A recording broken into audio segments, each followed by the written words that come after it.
Good afternoon, everyone, and welcome to Darlington, South Carolina, the virtual Darlington Raceway. The Lady in Black, track too tough to tame. Those are two of the names, the polite ones anyway, that drivers and fans have given Darlington Raceway over the years. The oldest speedway on the NASCAR circuit. Darlington Raceway's egg-shaped configuration, one end is big and wide open while the other is pinched tight, has been perplexing race drivers and mechanics since it opened in 1950 with the inaugural running of the Southern 500. The track was built on an old farm in the middle of rural South Carolina, and its unique shape is the legacy of a minnow pond that the farmer who owned the land wasn't willing to give up.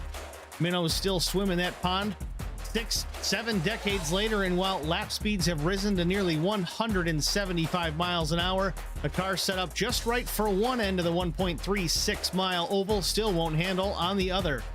The fastest lap times are achieved with a compromise. The car isn't perfect at either end of the track, but a talented driver can coax the car quickly enough through both sets of corners. When it comes to the true Darlington legends, two drivers stand apart from the rest. Dale Earnhardt won here 9 times. Quote, "You never forget your first love," Earnhardt was quoted as saying. Whether it's a high school sweetheart, a faithful old hunting dog, or a fickle racetrack in South Carolina with a contrary disposition. And if you happen to be a race driver, there's no victory so sweet. The most successful driver of all time at perhaps the most difficult track on the NASCAR circuit is David Pearson, the 60s and 70s ace known as the Silver Fox for his smooth style behind the wheel. 10 times. Pearson outfoxed other drivers at Darlington. If he'd won any more, they'd have to turn over the deed to the track. But who will win tonight? Will David Bradford continue his winning ways and get number 6, or perhaps a new winner? Cody Harger has gone winless so far this season. Maybe tonight he'll add his name to those who've conquered the Lady in Black. It's the South Carolina 250, round 1 of the playoffs, and it's next on HBR TV.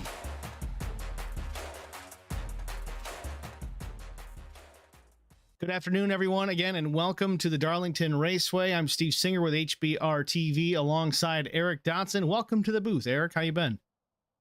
Doing good, Steve. How about you? Just ducky, man. They've had a rather extensive practice here at Darlington Raceway this afternoon, an extra 20 minutes or so. Usually we get going here, it would be about 15 minutes ago. We've got 3 minutes left in the session now. Giving these guys some extra time to shake down the race cars. They've had an iRacing update here this afternoon to hopefully straighten out some of the setup woes they've had on the next gen car. Have you had a chance to get out there and run any of these? I know you're still trying to set up the man cave. I have not. I was going to try to get on today, but couldn't, so I have no laps here. How about you? I haven't even put the steering wheel on my wheelbase since the last road series race. Actually, it might have been maybe last Thursday I ran, but nothing here at Darlington. It's a tough track to begin with, but when you're trying to dial in a setup, it can be even harder. The text I got from Brian Rose, Brian always gives me a little bit of insight. It said, the car with the least amount of damage wins tonight. I think that's a very good possibility. They're working without the safety net here tonight. No fast repairs from here on in throughout the rest of the playoffs. That's kind of a added caveat to the playoff round. Makes things a little more difficult. Again, you can't afford a mistake that can ruin your race. You got to really drive it and keep these things clean. It's going to be very difficult to do out of the box here at Darlington. Yeah, we've seen these guys be aggressive all year, early on in the stages and early on in the race. But I think that strategy may change a little bit now that quick repair's gone. Certainly have to see how it shakes out before practice finishes up here. Again, 30 seconds left in the session before qualifying. I have to take a moment and thank the Hateful Chicken again. The Hateful Chicken, a proud partner of the Superior Class Auto Racing League, from super late model to ARCA to right here in the Next Gen Cup Series. Hang out or carry out the Hateful Chicken, 164 South Main Street, Suite 300, Ashland City, Tennessee, or give them a call, 615-246-1563.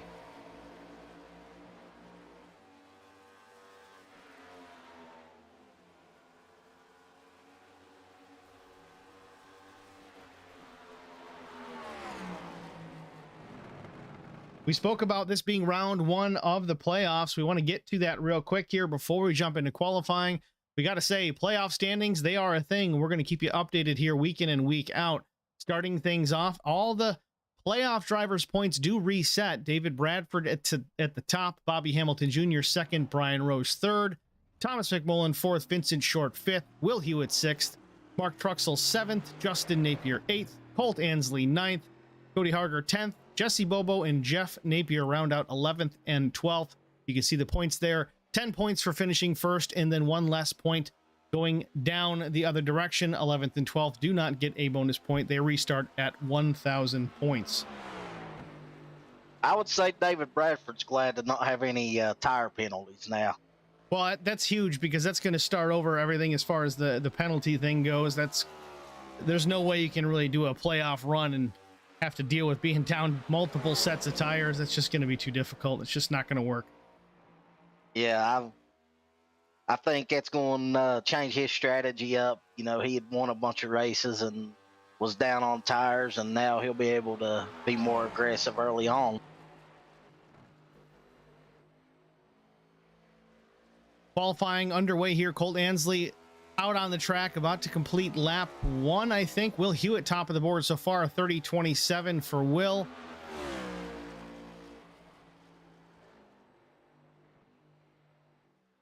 For some reason, I'm not getting any kind of lap data from Colt, but you can still see it in the tower, so that's a plus.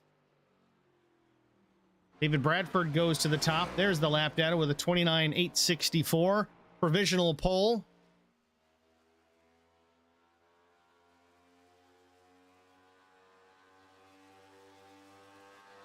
And just like that, Bobby Hamilton Jr. goes to the top spot. His second lap, a 29.788. Didn't even see Bobby in the practice session. I guess he had a prior commitment. Comes in here cold and puts it on the front row. Cody Harger is out there. First lap, fifth quick. Just about a 30 flat.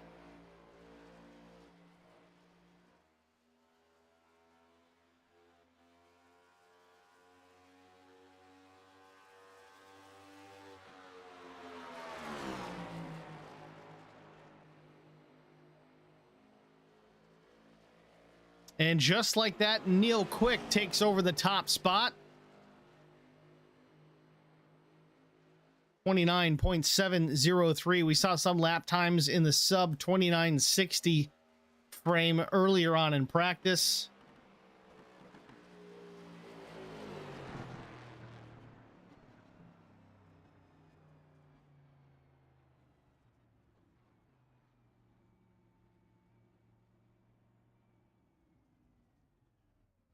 So far, Colt Ansley did roll out for his session, only clocked in one official lap.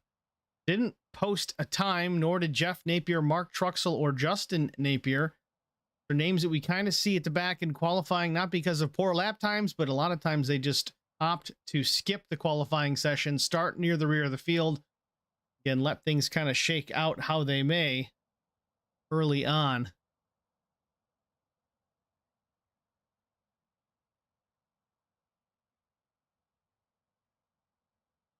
So far, our qualifying order, again, a few guys not taking time just yet. Neil Quick on the provisional pole. On the outside, David Bradford, the 46. Bobby Hamilton Jr., third. Jesse Bobo, good time by the 7. He's looking fourth position right now. Brian Rosen, fifth. Cody Harger, sixth. Vincent Short, seventh. Alan DeFries, eighth. Thomas McMullen, ninth. Will Hewitt, 10th. Carson Conway showing 11th. Still a full minute left in the session. These guys can roll if they so choose. We'll see if they do. If they do, we'll come right back. But first, we're going to get another word from the Hateful Chicken.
On the pole, it is Neil Quick with Quick Esports, the number 2 machine. To his outside, it is David Bradford, the number 46. Row number 2, it's Bobby Hamilton Jr., the number 16 with Bobby Hamilton Racing. To his outside, Jesse Bobo in the number 7. Brian Rose rolls off from the 5th spot, the number 89 Track Bar Media Colors. To his outside, it is the 66 of Cody Harger. Starting 7th, Vincent Short, the 15. Alan DeFries will roll off in the 8th position. Thomas McMullen with TCB Motorsports, the 02 will start from the 9th spot. And starting 10th is Will Hewitt, the number 33. Carson Conway will start from the 11th position with Mark Truxell with HLC Motorsports. The number 5 machine will start 12th.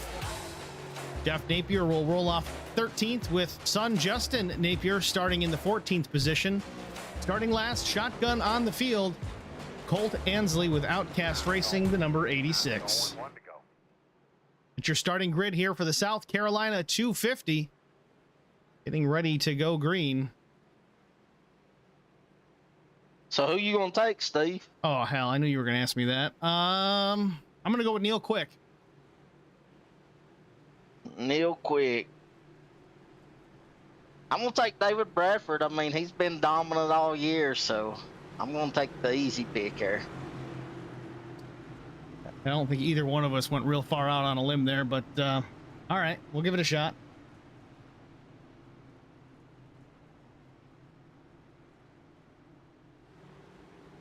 Lights are still lit on the pace car. Not sure if they're going to take an extra pace lap here to get things situated.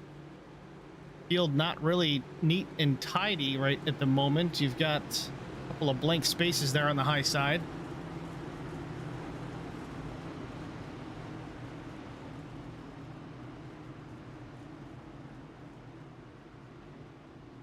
It's like we'll be going green this lap.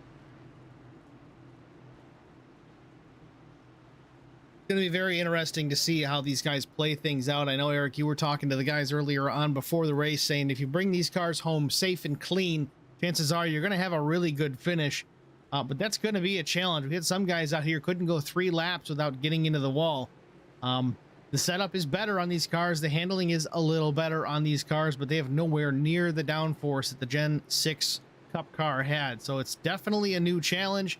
Also, even really a big change since the beginning of the season with this car, is it's kind of untested and still in development.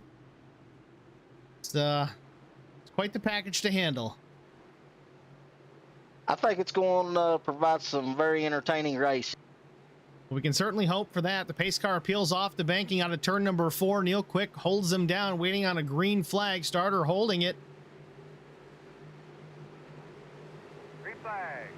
Green flag waves. Neil Quick in the throttle. The field comes to life, and we're underway. The South Carolina 250 round 1 of the playoffs. They're into turn 1. It's like Neil Quick got out to a big old lead here. I wouldn't be surprised if guys aren't already in the fence.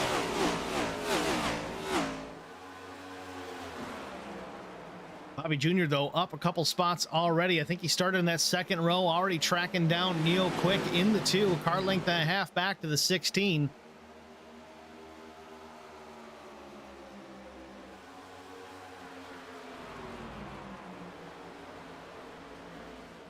I don't think Neil's a championship contender. He came in late, but man, he's had a good season to have very few races.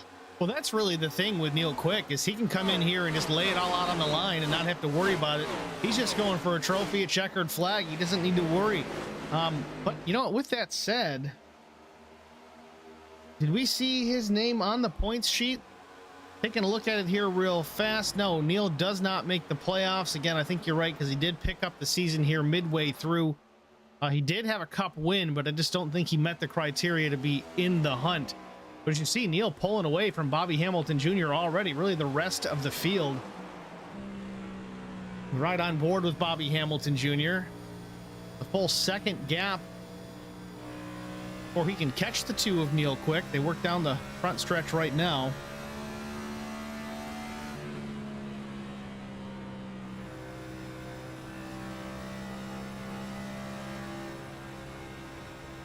I just wonder if Neil being that much quicker than everybody else, if he's wearing his stuff out early. Well, that's it. I mean, Darlington's famous for, burning up tires. Back in the day, the old superstition was you didn't even roll the tires down to the pit box. You put them on a cart and you got them down. But it's been repaved since then. But the track is starting to age again. It's getting some of those old characteristics back. Still wearing tires. And again, with a car like this, it slips and slides all over the racing surface. You're still going to wear out those tires. But yeah, Neil is on a freaking pace right now. 1.4 seconds ahead of Bobby Hamilton Jr. already.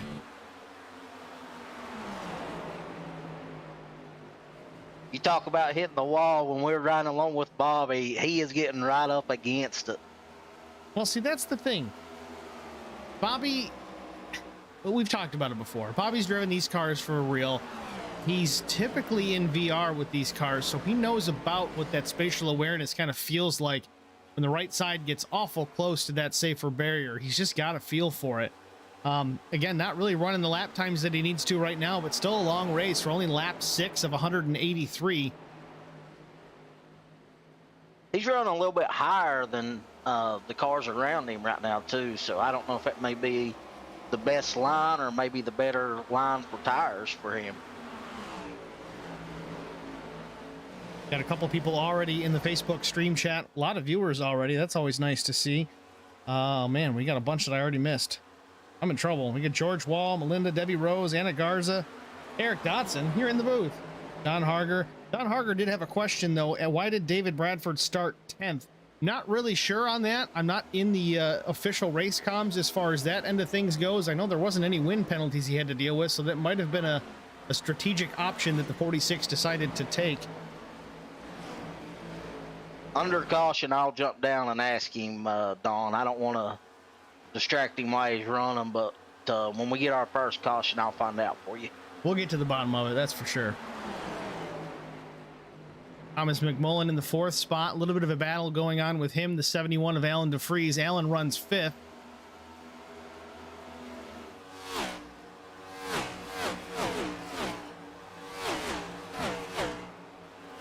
You can see the field already getting strung out.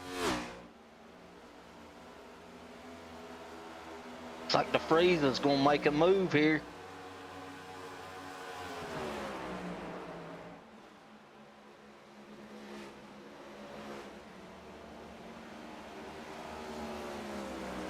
Here he goes to the low side. Allen went a little lower than planned, I think. He got a little loose in the rear end off of turn number 4.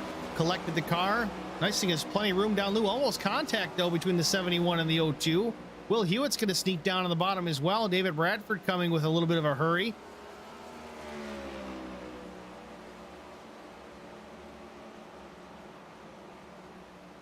Thomas looks like he's off pace. I don't know if maybe he's trying to cool his tires down or he just got hung up there and don't want to get into any trouble early on, but that's not like Thomas.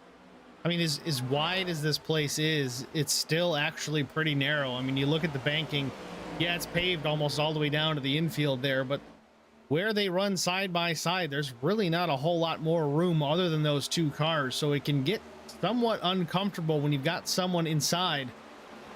Just let them get going by, and then you can kind of tuck in behind, get comfortable again. But battling for position here, you can get a run on a guy and get side by side, but you don't want to be right next to him for long.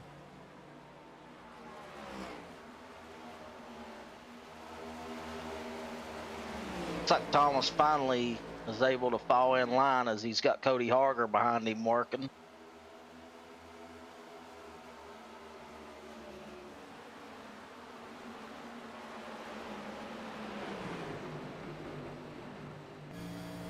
Looking out the back window of the 02 of Thomas McMullen back to the 66 of Cody Harger. Thomas has slipped from the 4th spot back to the 8th position. Started this afternoon's race in the 7th position, so I guess it's a net loss of 1, but definitely made up some spots on the initial start. Trying to get a feel for this car, a feel for this track. Way out of the throttle off turn 2. He's going to let Cody Harger take the spot away.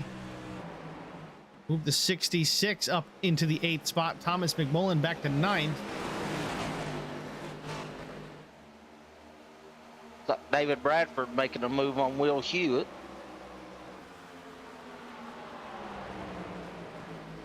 Wheel drops left sides down to the apron. It sends the car up a half lane or more right in front of the 46.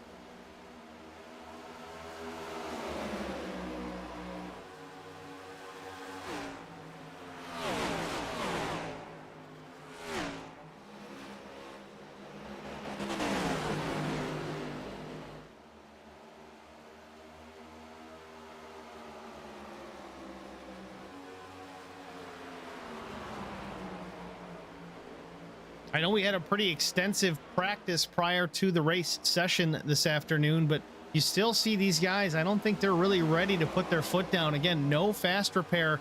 These guys really need to tiptoe around, keep the fenders on these cars. They are pretty sensitive. If you do get them into the wall, it's not like the real car, at least not just yet. They haven't dialed that in perfect.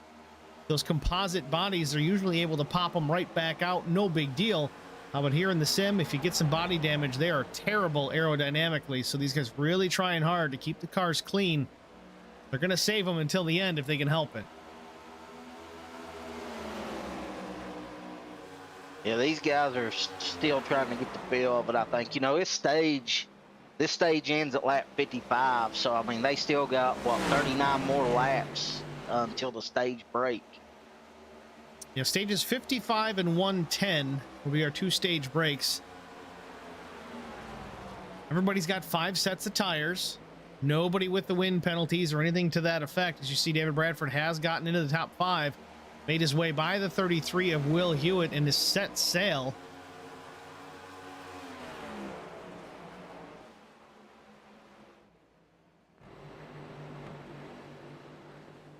Still back up front, though, Neil Quick with the lead. Still a second advantage over the 16 of Bobby Hamilton Jr., but Bobby has closed the gap slightly. It was a 1.4 to 1.5 second advantage a while back. Bobby has cut that down by a third, and it's closing still under a second now, lap 18 of 183.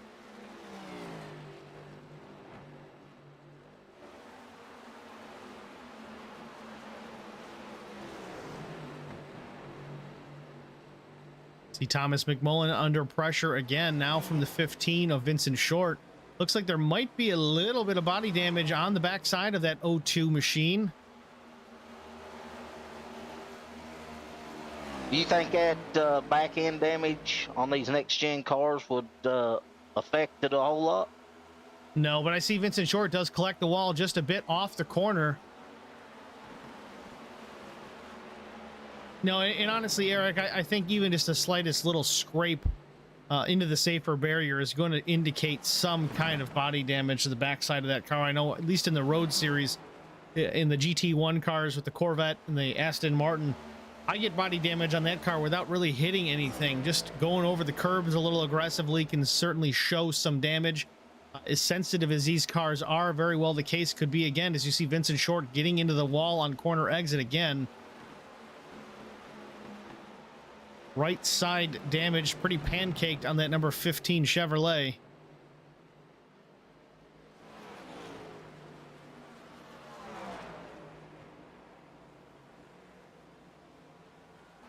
Getting a report here that Colt Ansley may have crashed. There's some damage on that number 86 as well. Let's take a look at it. Yeah, the left side's dented in, left rear damage as well. See if we can catch a replay, see what happened to the 86. Colt really low down in the apron, just gets it loose, kind of tank slaps it a little bit, spins it around, overcorrects left and smacks the inside wall with that left rear.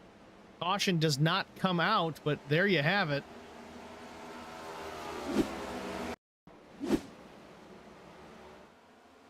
Better angle of it off turn number 2. Real nice job to avoid that one wall that's angled out, but still a little bit of contact made. Oh, and Jeff Napier crashed too at the same time. Didn't see that happening.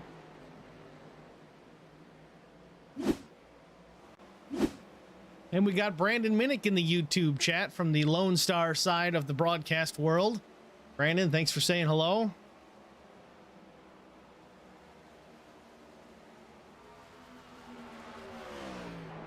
Back up front, though, the advantage for Neil Quick.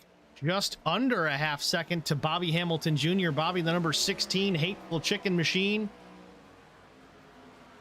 Looking stout, definitely reeling in the two of Neil Quick. I have to wonder, Eric, if maybe that's the case. Bobby was just saving some tires and Neil was just going for the throat early. Yeah, Neil jumped out to a big lead, and when I always think when somebody jumps out to a lead like that, are they burning their stuff up if they're that much faster that early on? And at the same token, it is very early. These guys know they've got a stage break coming. He said it was lap 55. So even if Neil gives up the lead here, I know he wants those points, but he doesn't really care so much about that. He's not a playoff driver. He's just here for trophies. He might be out there running that car as hard as it'll go, see what it's going to give him. 25 laps in, he's starting to lose ground. Neil Quick is kind of coming back to the 16, but he knows what the car's capable of. So if we get that late race caution, say Neil's still got a set of tires, there's 20 laps to go, well, let's hit the pit road and take him, and then he can be as aggressive as he wants to the end of the race, and he knows what the car's going to do. Yeah, absolutely. I agree with you 100%. It kind of looks like he's picked up the pace a little bit, so maybe, he was letting his tires cool off. Yeah, I mean, we see that in the live timing. Neil definitely running 38s, 31.38. Bobby ran a 55 the previous lap. Fastest right now, though, is David Bradford, ran a 31.12 the last time by. Seeing the stream chat, Terry Ansley, no caution, what the heck? Yeah, I know. It's tough sometimes. We're running iRacing cautions, and unfortunately, in some cases, if there's a spin and not really blocking anybody's path, the sim will do some quick calculations, and if it deems there's not a caution necessary, it won't throw one. Biggest thing for Cole is to, either stay on the lead lap or be the first car a lap down, which, he's still got some time on the leader. So, Colt's just wanting to make it to lap 55 right now, or get a caution. He's just going to have to ride it out until the yellow comes out. It is what it is. Again, still early on. It's a long race, 183 laps, 1.3 mile racetrack here. So he's got time to get the car fixed. What minimal damage he's got to that left rear. Looks like Brian Rose has gotten into trouble too. He's missing the nose on that car. The good thing for Cole is I've been watching his time, and it's staying consistent, between 18 to 19 seconds behind the leader. So even with that damage, he's running around the same pace.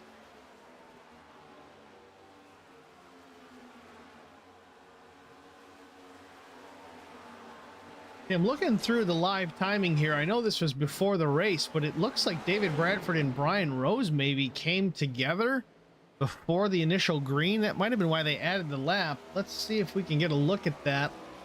Don't know what it's going to show, if anything, but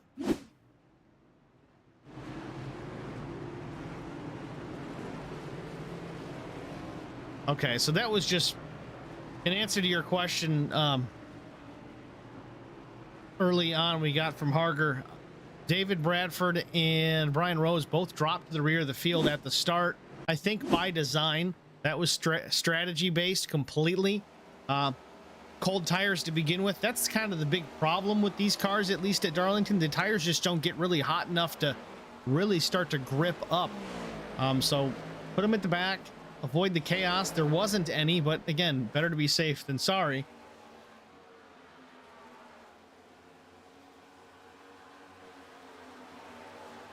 Yeah, looking for Brian Rose here. You see, he's got front end's missing on that car. I don't know what happened. I don't even see where he went off the track.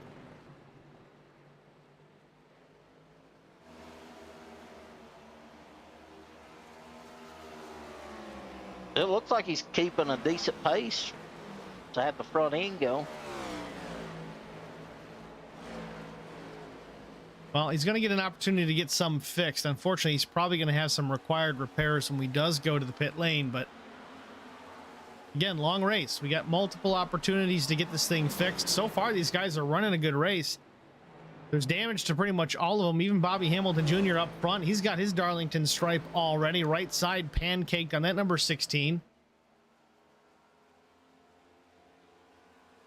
Looks like Neil's pulling away from him now, so maybe Neil was, letting his tires cool down, or Bobby got his too hot trying to catch Neil. Tough to say. I mean, Neil Quick, he's still running decent times. Bobby is as well. Really, the top three running low 31s. David Bradford, the quickest again. This time, all three of them ran about the same lap time, 31:23 to 31:27. Trying to get a better look here at the two of Neil Quick. That car looks pretty clean. I don't see where he's made any contact with the outside safer barrier at all. Again, we said it in the outset of the race, in the intro. Keep the car clean. You got a good shot at winning. So far, Neil Quick doing just that.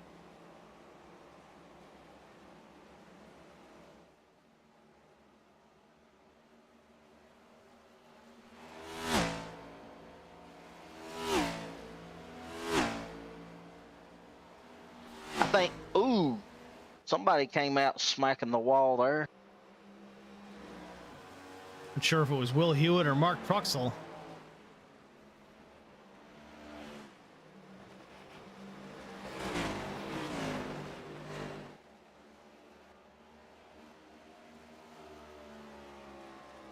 Seems like Will Hewitt's running into some connection issues again.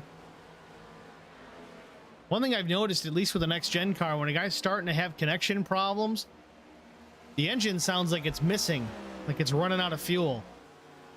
Right on board with Will Hewitt, see what we can hear. His connection might be okay right now. Oh, he's in the wall. Do you hear it skipping on acceleration? Yeah. I hear that a lot with poor internet connections, and then they start to blink out.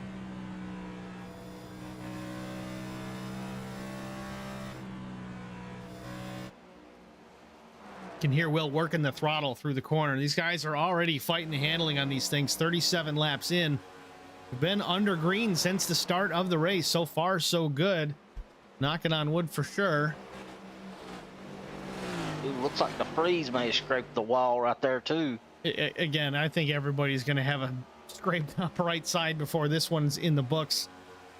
Everybody's going to earn their Darlington stripe before it's over, that's for sure. And DeFries is trying to get another one. He's right up there in that Larson line.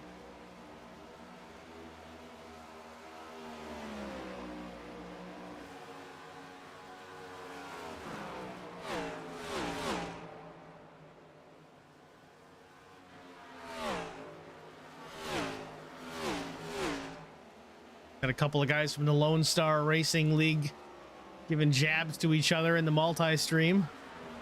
Brandon Minnick, Chris Gones. Again, thanks guys for joining us. Appreciate it.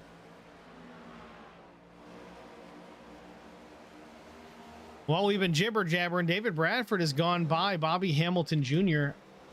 Bobby now back to third, and now he's got Will Hewitt on his back door as well. Will's car does not sound good.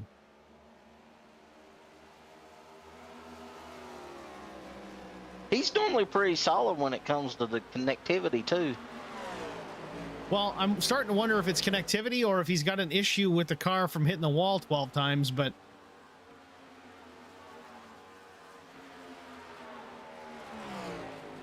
place is tough. He's not the only one. There's plenty of guys, including Bobby Hamilton Jr., that have put it in the fence already.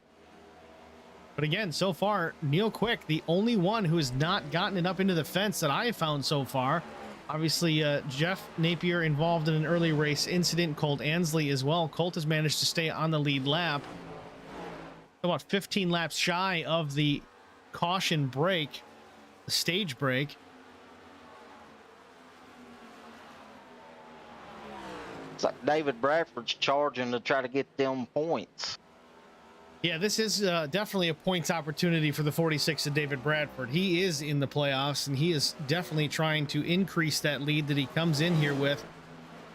Only 1 point over second, and again, it goes down from there. 2 points to third, 3 points to fourth, so on and so forth.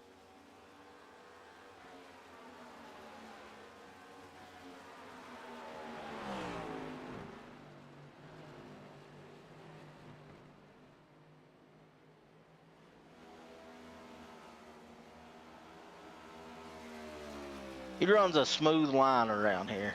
David's smooth just about everywhere he runs. And David Bradford, he's got at least 10 years on the iRacing sim. Very experienced driver when it comes to this. He knows how to get these cars set up, whether it's in an open session, knows how to figure out how to drive them in a fixed setup session. He's just an all-around experienced driver, and it makes him so tough to beat. Explains why he's got 5 wins in the Cup Series already this season. Yeah, and I mean, you know, Brian Rose having his best season in the SCAR League in the Cup Series, and talking to him the other day, he was giving all credit to David Bradford coming over to HBR and helping him. Well, that's the thing about David, is it's not just his teammates that he helps. It's really anybody in this league. You know, if he helps HBR guys, great. I mean, they're his teammates. I would kind of expect that. We can all lean on each other for that help. But if it's a competitor, well, why wouldn't you watch your competitors to get better? It makes for a better show. It's a better broadcast. It makes for a better league. And if you got guys that are good, it makes other guys better. If you want to be the best, you got to beat the best. You know how it goes.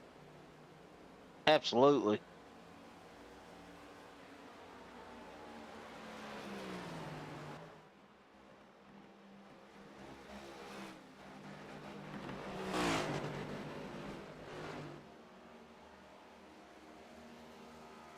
He's definitely got his sights set on Neil Quick right now. He's reeling him in slowly but surely.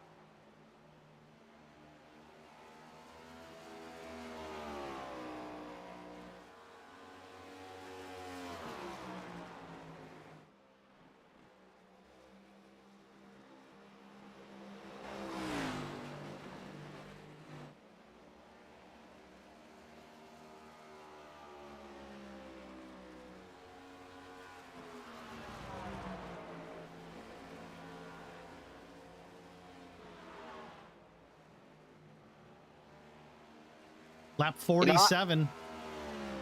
Go ahead, Eric. You know, I know I've bragged on Neil Quick a lot. I've been really impressed with him, and I hope he runs the SCAR Cup Series next season. I know he's planning to. I think he could be a real contender here. He's absolutely going to be a contender. If he runs a full season, he's going to be with this group of 12 when it comes to the playoffs at the end of the season for sure. I think he won in his second time out here in the Cup Series. First or second time out, I think it was the super late model. And I think he's even got an ARCA win. So he's hit one in every series that SCAR puts on. Definitely versatile across the different cars. And I know talking to him the other week, you know, he's excited about it, and he's ready to compete for a championship here.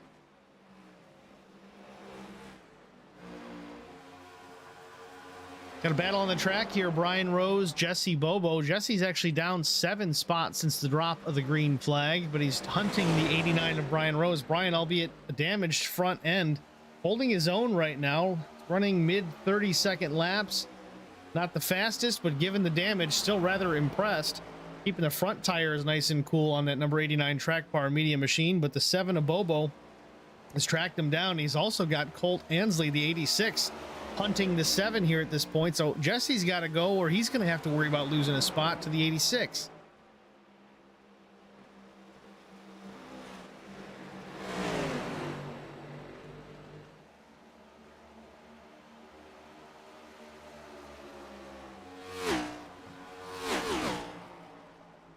I think it may be a case with Bobo that he may be a little bit faster than Brian, but Brian's running his line, and as we spoke about before, you know, that just makes it a lot harder to pass. Yeah, especially in a place like this. It's just old tires. You don't really have the confidence in what the car is going to do when you ask it to do it. You also see there's some damage to the back of the 7 of Jesse Bobo as well, so that may be hindering that car. But see Colt Ansley taking a look to the inside of the 7, going to take this spot into turn number 1. Colt Ansley up a position into the 11th spot. No caution for the 86. He fought back into position all by himself. Stays on the lead lap and now taking away spots. Yeah, and the good thing for these guys is, you know, we're going to get a caution in 3 laps, and they're not even close to going a lap down right now. No, I think these guys are going to be just fine. Right now, the only guys a lap down I'm seeing is Justin Napier, Jeff Napier. Carson Conway is actually still in the pits. Not sure if he's had a mechanical failure or what the situation is with the 72, but Carson Conway off the track. 27 laps down. You see Justin Napier down 4 laps, Jeff down 9. Jeff's more related to his issue, his wreck early on, but again, I'm not sure what happened with Justin. Jesse Bobo all in the wall right there. Yep. Old Ansley, though, taking a look again on the 89 of Brian Rose, see if he can take away this spot into one. He does. Seems to be the preferred place for Colt to make his move. Dives it in there low and is able to use the banking to kind of slow the car up a bit in through the corner, off turn 2 down the backstretch. But now Brian's got Jesse Bobo working on him once again.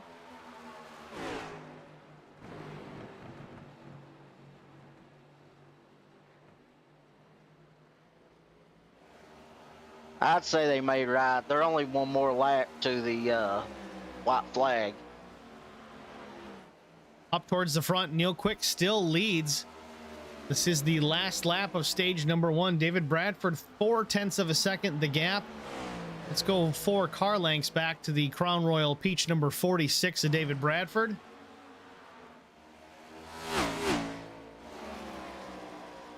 Bradford would have had a couple more laps. I think we would have had a good battle for that one. I think it's all it would have taken because David's picked up 2 car lengths just this lap. Off turn 4, green and white checkered flag waves. Neil Quick, your stage winner. David Bradford comes home in the 2nd spot for stage number 1. Bobby Jr. 3rd. Will Hewitt's going to get 4th and Mark Truxell 5th. Caution's out. Caution is out. Second, caution for in the wall. And again, this is the stage caution. We are not under yellow due to an incident on track. Ran most of that stage, actually all of that stage, without a caution flag. We did have one, I don't want to say minor incident, but unfortunately not enough to bring out the yellow flag. But got a yellow now. Colt Ansley stays on the lead lap. He's caught up to the field here, can get some pit service and get some repairs done to that machine. Didn't seem to hurt him too bad. He was able to make some passes. While we are under this stage caution, let's take a look at the points once again. Playoff standings coming into Darlington. David Bradford, of course, in front. You see the points coming in, 1,010. All these drivers reset to 1,000 points, but you see the bonus points for their corresponding positions as follows. David gets 10 bonus points, Bobby Jr. 9, Brian Rose 8, and so on and so on. Only drivers without a bonus, Jesse Bobo and Jeff Napier. Field hitting the pit lane. This is the first stop of the day for many of these drivers. A few have made some stops, but unplanned, of course.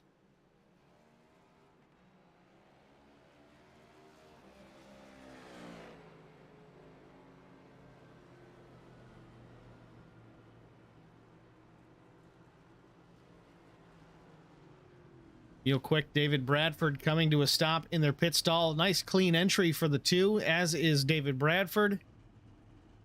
Certainly, I can't imagine anybody's going to take 2 tires this early on. It's just not worth the try. David down first, but Quick just as fast.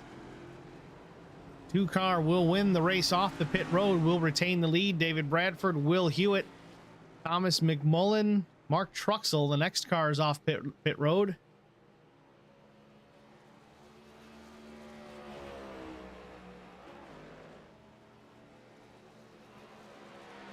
While they get everybody squared away here, we're going to step aside for a quick break and a word from the Hateful Chicken. We'll be back after this.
Welcome back, ladies and gentlemen, to Darlington, South Carolina, the Darlington Raceway, the South Carolina 250, the Superior Class Auto Racing Next Gen Cup Series, round 1 of the playoffs. Stage 1 is in the books. Neil Quick wins the stage, lap 60 of 183. I think we're going to get the one to go the next time by. I think they did extend this caution just a hair. I think we're having some trouble getting guys lined up properly in the correct positions.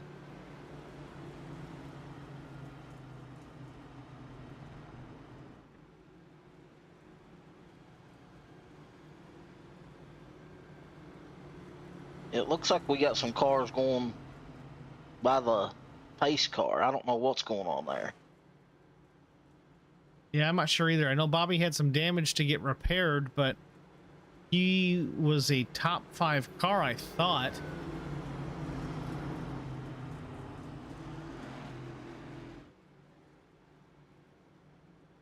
Interesting. Okay.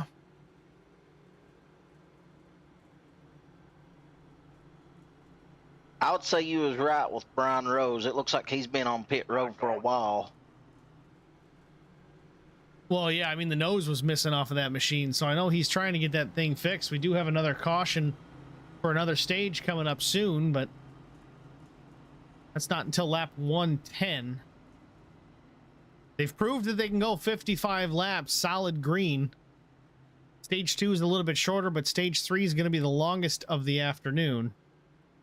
70, probably about 70 laps once we get back to green.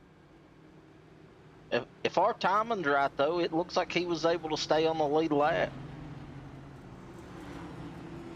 Yeah, I'm not sure what happened there. I know Brian is back on the track.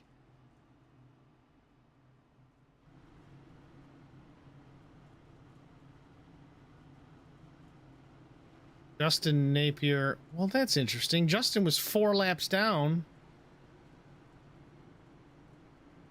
Now Justin's on the lead lap. I don't know what's going on.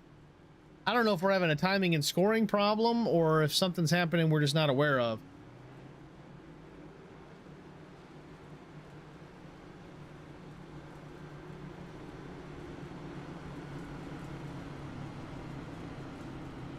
Eric Dotson's going to jump over to race communication and see what's going on, see if we can talk to an official and find out what the scoop is. Pace car lights are off. We're formed up 2 by 2. We're going to go back to green the next time by, lap 62. Just trying to get things sorted out. We went a little long on the caution, not sure why. And Eric's over there talking to the SCAR officials to find out what the scoop is.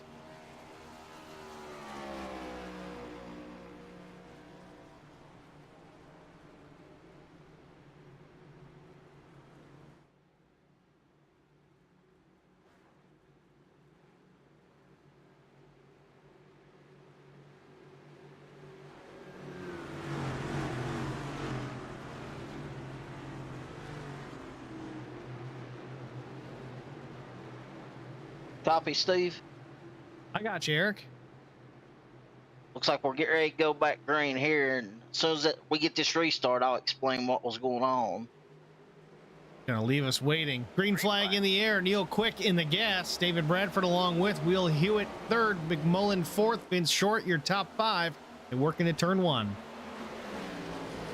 So with Justin Napier, the 4 laps down, he actually lost internet connection, and they waved him around to put him back on the lead lap where it was no fault of his own. Which is something we've actually, I think we've got that written in the rules specifically for the playoffs. As we see Neil Quick losing the lead right away here to David Bradford. Not sure if he missed the corner or what happened, but new leader David Bradford out front. Will Hewitt has gone by. Thomas McMullen has gone by. Neil Quick settles in the 4th spot.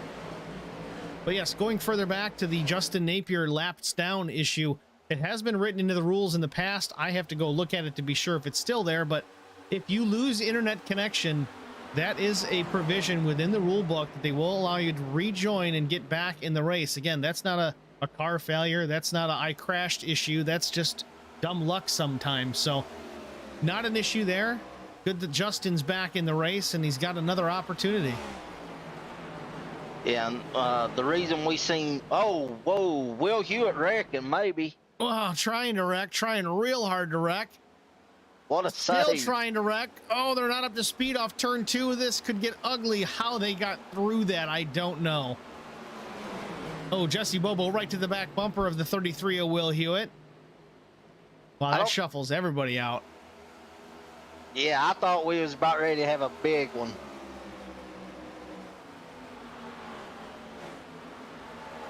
Whew. Big lead for the 46 off turn 2. Real quick back up to the second spot.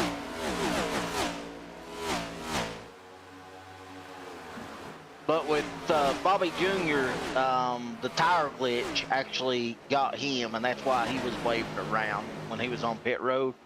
So they were a little bit of issues, I guess, on this last update with iRacing, and they were wanting to make everything fair and right. Fair enough.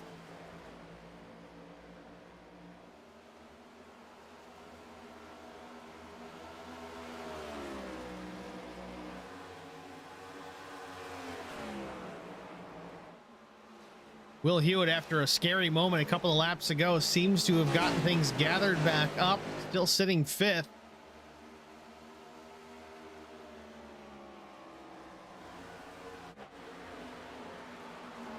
Yeah, I thought for sure he was coming up in front of the whole field there. Yeah, that was looking to get real ugly there for a moment. You don't really want to have an issue to begin with, but you really don't want to have an issue just after the restart, especially if you're up near the front of the field, which Will Hewitt was. You get in trouble there, there's high potential to take out the rest of the guys behind you. And with no fast repairs, that could be disastrous. Yeah, that could have been a little bit chalked up to the cold tires.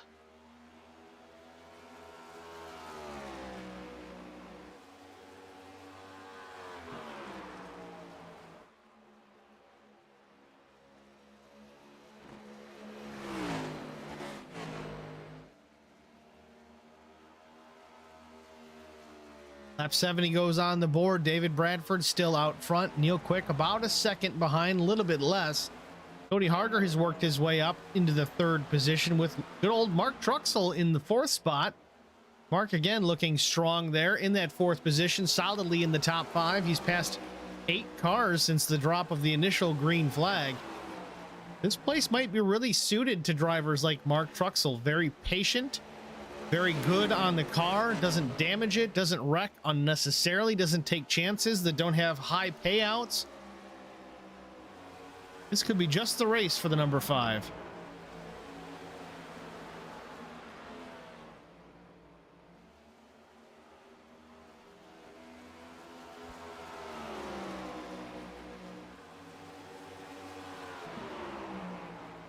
Looks like Cody's running about a line up from Mark Truxell right now.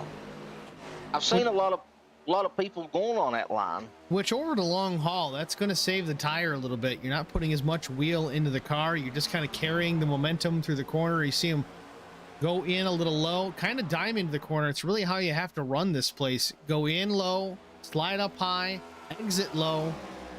At least that's how they're doing it through 1 and 2. Let's take a look again how Cody's getting through 3 and 4.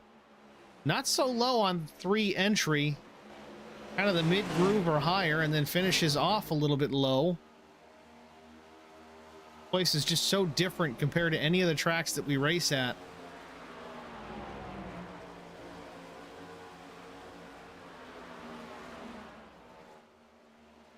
I think I was watching you broadcast. Is it the OG League? Is that Yep, OG Racing. We do tour modifieds on Wednesdays.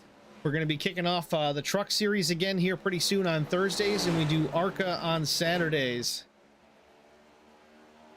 Mark Truxell gets by Cody, but I was watching that, and Cody was the only one I recognized that I'd raced with, and it looked like he was going to pull off a win and got a late caution, and I think it done him in.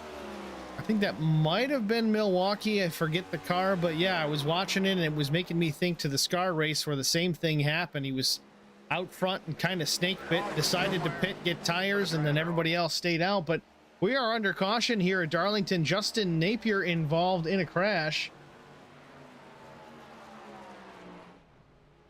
Off turn 2, nosed into the safer barrier, and that engine has taken... Well, guess I can't finish that. Got to keep it PC for the kids, you know? Let's see what happened to the 54 Hateful Chicken machine of Justin Napier. This is off turn number 2. Gets the safer barrier, climbs it with the right front. When it lands, it sends it cross down the track into the inside safer barrier. Big hit for the 54.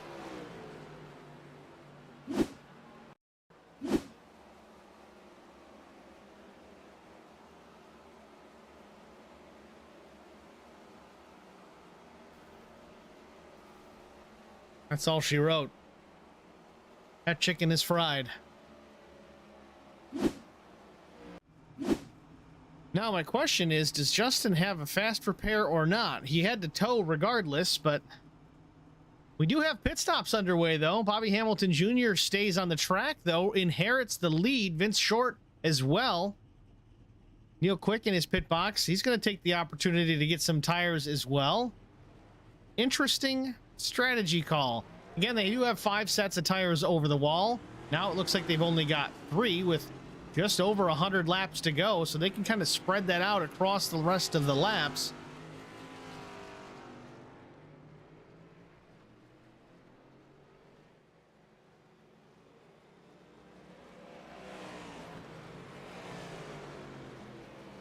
Interesting.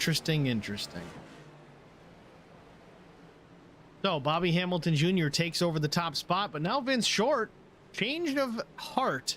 The 15 is going to roll down the pit lane. Well, I find that very interesting. I just wonder if maybe Bobby, with that tire glitch, had an issue to where maybe he wasn't able to pit this time. Or maybe he's afraid of doing it again, unless he has to, and that could be the case. Vincent Short, though, I'm not sure the thought process here, why he would have stayed out. That car's got some damage. I would have pit that first opportunity, get the thing fixed, come back around, do it again, fix it some more. Not taking tires. Looks like he's there just for repairs only. But I believe this is going to give him a penalty because I think for him, the pits would technically be closed. He did not take that opportunity first time by. He is still a lead lap car, I believe. Yeah, he is. I know Vince is big on getting those bonus points, so maybe, you know, maybe he was just trying to get some bonus points for his championship run. Right, but when you see the 16 stay out, what's the point? Duck down pit lane. That is true. Now, I know that's probably, that could be the good point, though. You make a very good point about the points. Bobby Hamilton Jr. staying out. He is in this points battle, and that may have been a strategy play on his part, knowing that we're going to have another stage caution at 110. Yeah, they might eat him up here with fresher tires later on, but it's okay. He just got points for leading, so that makes a difference.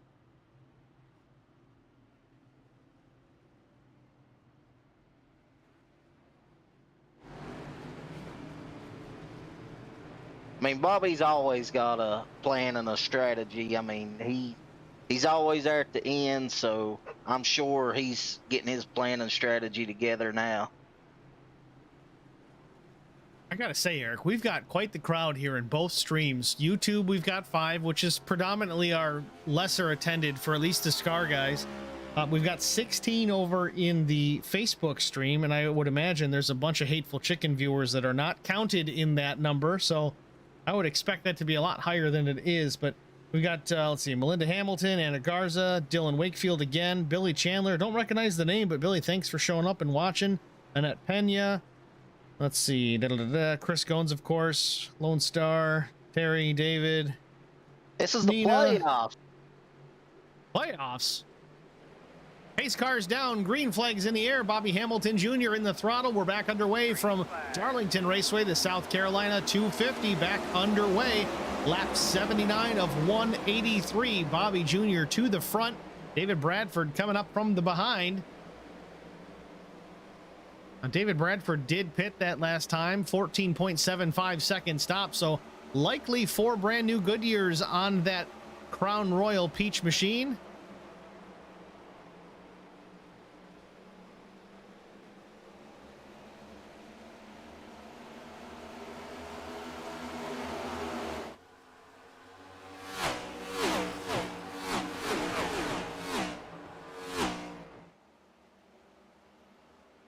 Looks like Bobby's going to try to stretch his lead out right now as Neil Quick's trying to work on David Bradford.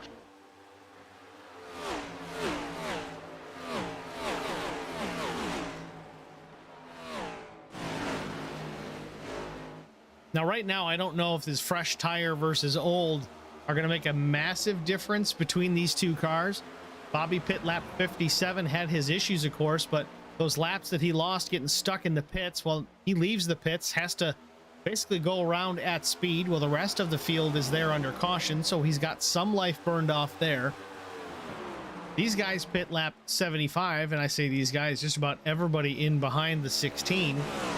So there is still probably realistically a 15 lap difference between the wear on these tires, everybody in behind the 16 of Bobby Hamilton Jr. So to see how long it takes before they start to really reel him in, right now it doesn't look like it's going to be long, and David Bradford really loose off turn number 4.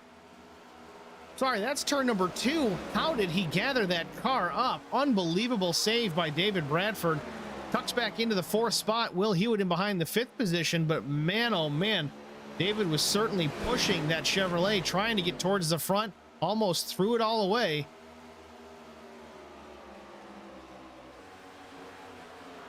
Ooh, we've seen a bunch of people slide around the turns here. I think there's only 2 or 3 guys in this league that would have saved that car. As little as the downforce is all around this car, especially on the rear end, plus the fresh tires, they're not really warmed up yet. That was just, it didn't look like much maybe to everybody watching the stream, but that was a massive save. That was big.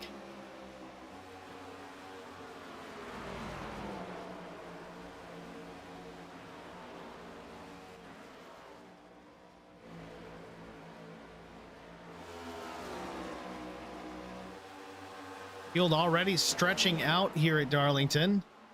Mark Truxell, though, into the 3rd spot. It looks like Neil Quicks ran Bobby Jr. down pretty quickly. Yeah, there he goes, just by on the outside. Bobby yields the position, knowing that Neil's on fresher tires. Again, strategy at play here with Bobby Hamilton Jr. Can't say that I blame him. As well as being talented behind the wheel, he's smart when it comes to race strategy. He's going to let the 5 go as well, knowing that he's just not going to burn up the tires. He's going to have to get it home to the end of this stage. Bobby Hamilton Jr. working some strategy here at mid-race. Now, he's off the pace pretty good, though. Did he smack the wall, or is this planned? I don't think he hit the wall. Trying to get a look. The right front looks like he's got some right front fender damage.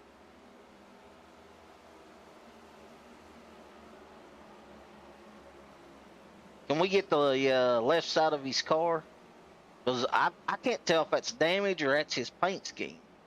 No, he's definitely got right front fender damage. I'm just trying to find a camera that's going to show it.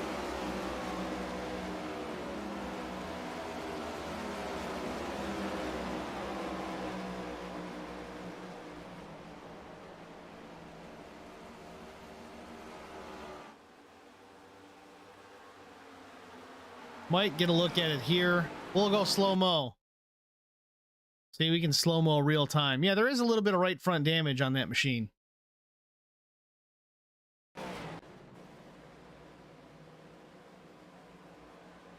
But again, he had it early on as well. He smacked the wall pretty good, got his Darlington stripe, got those repairs done while he was in the pits, the first caution, but Bobby appears to have hit the wall once again.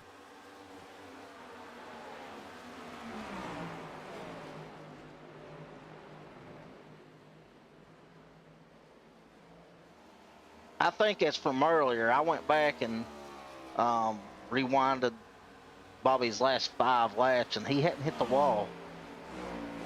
Well, very possible. It just didn't get all that damage fixed. I know when we're running without a fast repair. Caution. Oh, we do have a caution. Colt Ansley involved. Ooh, big hit for the 86. This looks to be off turn number 4.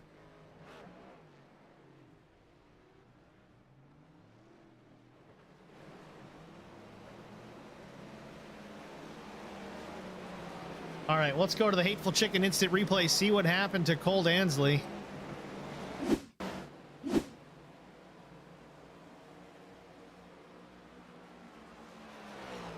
Colt spins off of 4. Damage he's got on that machine was prior to that car spinning. I'm not sure. I want to rewind this. I know it's not my favorite thing to do as far as when we're live, but I got to see what happened, what caused the damage to the rear of that machine. I don't know if there was contact with the 7 of Jesse Bobo or if this was prior. I know that damage wasn't from his first wreck early on. He's been missing the whole rear section of that car for a while. Yeah, it looks like he's been a few laps on it like that.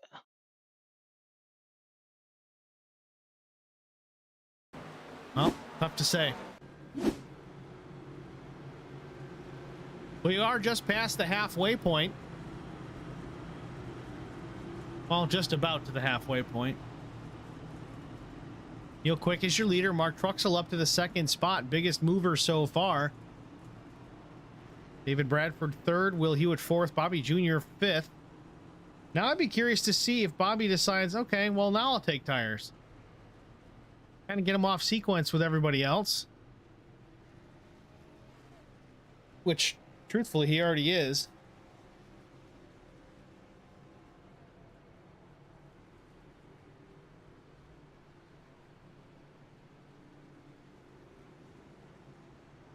Well, pit road should be open this time by, shouldn't it? I believe so. You got some guys already down. Vince Short, Cole Ansley, of course.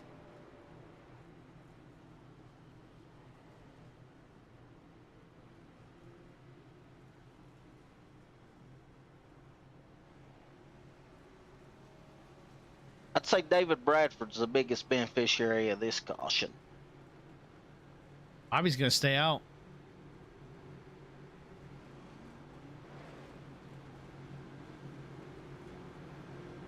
I think Bobby is angling to save a set of tires for the end of the race.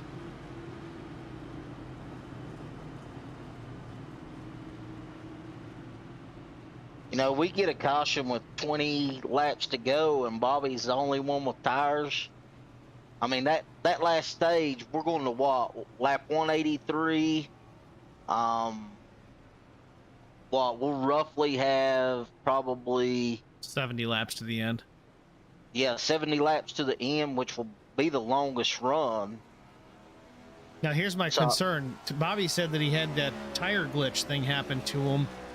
I know in previous iterations of that happening, it just starts killing your sets of tires. So maybe he doesn't have as many tires left as he did.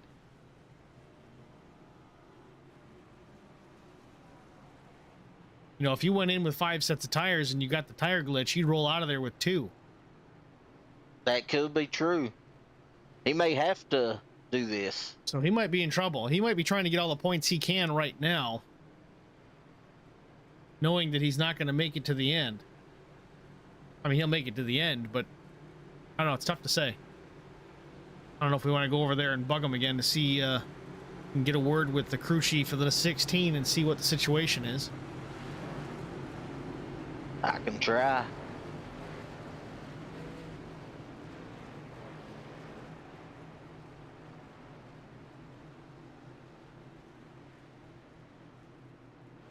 Pace car lights are off. The field working through turns 1 and 2. We'll be going green the next time by.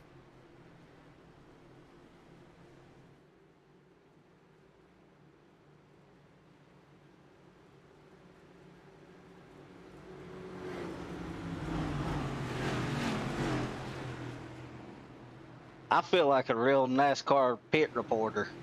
What'd you find out, Eric? So it did, the glitch did take him down to 2 sets of tires. Oh, Lord. Okay. Yeah, so that, you know, it's unfortunate that he's, you know, it's not by choice that he's staying out and doing this. Well, it's manageable for guys like Bobby Hamilton Jr. He can certainly save these tires. He's got 2 sets over the wall. We've got 90 laps to the finish, plus a caution. I think he'll be all right, but he just doesn't have that advantage of an extra set later. Green flag is in the air. Neil Quick gets out to the advantage. Not by much, though. Good restart by the 46 and David Bradford. They're into 1.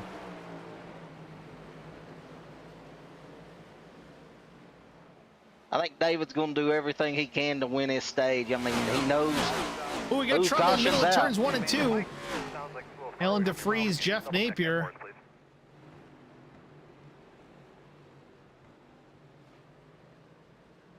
And this just goes to help the 16 again. Every lap we run under caution, Bobby is saying, yes, yes, let's go slower. So he can run those tires a little bit longer each time.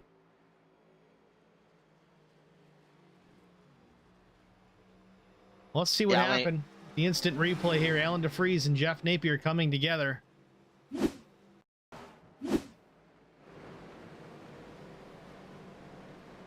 Oh, it was pretty involved. Let's back this up a little further here and see who else was involved in this little melee. All right, so it looks like Brian Rose to the inside of the 71.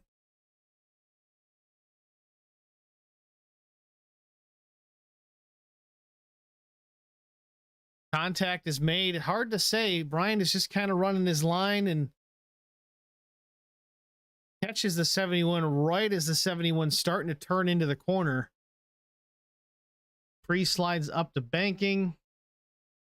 Trying to save it. Now it's just a matter of trying to gather the thing back up. Allen slides down the track. Going to collect the 0-2 with Thomas McMullen. Thomas sees it happening. That's why he's so far down on the flat.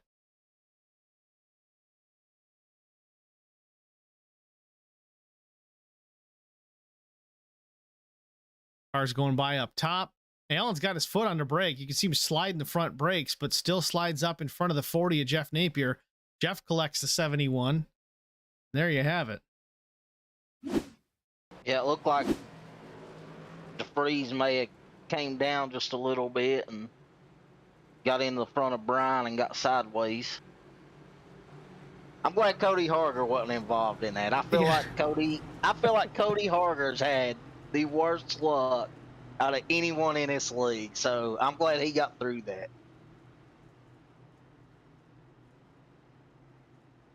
And it literally happened right in front of him. Again, happens on the restart. Cautions breed cautions. We'll see what happens here on this one. Get back to green here momentarily. Pace car lights are still on. At least one more time by before we get the one to go. While we're here under this caution, though, we're going to step aside and get another word from the Hateful Chicken. We'll be back after this.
Welcome back, ladies and gentlemen, to Darlington Raceway, the South Carolina 250, the Superior Class Auto Racing NASCAR Cup Series, round one of the playoffs. Field formed up 2x2. Pace car lights are off as they work off turn number 2, getting the green flag this time by. And we'll be back underway. 13 laps, then when we get the green flag, 12 laps shy of the end of stage number 2. Neil Quick is your leader. David Bradford, Will Hewitt, Mark Truxell, Bobby Hamilton Jr., the top 5. War of attrition here at the Lady in Black. It's bit a couple of these guys, this most recent caution. A couple guys leading into it. Alan DeFries, Jeff Napier, Carson Conway in trouble at some point already this afternoon. Pace car is off, waiting for the 2 to fire. Real quick in the gas, waited a while, is on the leader to go. Down the front stretch. David on. He certainly was. David's tough to fool, but if anybody can do it, it could be Bobby or Neil Quick. And these three guys awful fast out here in this next gen cup car for certain.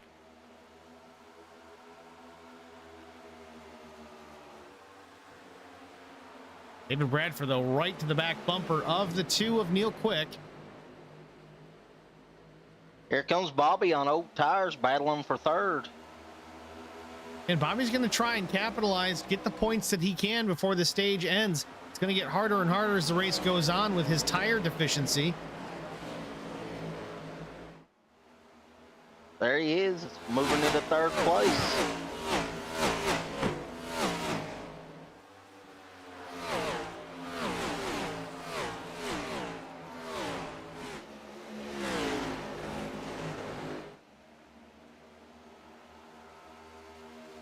Hey, we got the Hateful Chicken in the Facebook stream chat, ready to see who's going to win this one. Well, don't go anywhere, Hateful Chicken. We still got 82 laps before this one's said and done. Neil Quick in the two out front has looked strong all afternoon long. David Bradford up in the second position. Bobby Hamilton Jr. third. Will Hewitt and Mark Truxell your top five. And Bobby Hamilton Jr., if you're just joining us, had a tire glitch issue like we've had a few times with these next-gen cars where he kind of gets stuck and locked into his pit stall. And unfortunately, the software, for whatever reason, burns multiple sets of tires while he's in the pit lane. We all started with 5 sets of tires here this afternoon. Bobby was down to 2 after his first stop.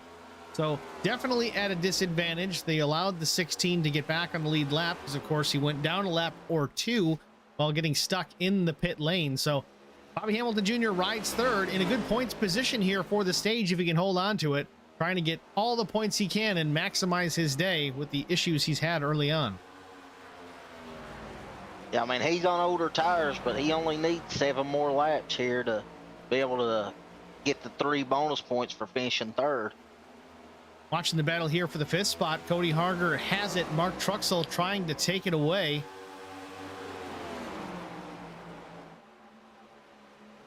Just ahead of them, you do have Will Hewitt and the 16 of Bobby Hamilton Jr. Now, Bobby on old tires, it almost seems like he's got this group packed up together.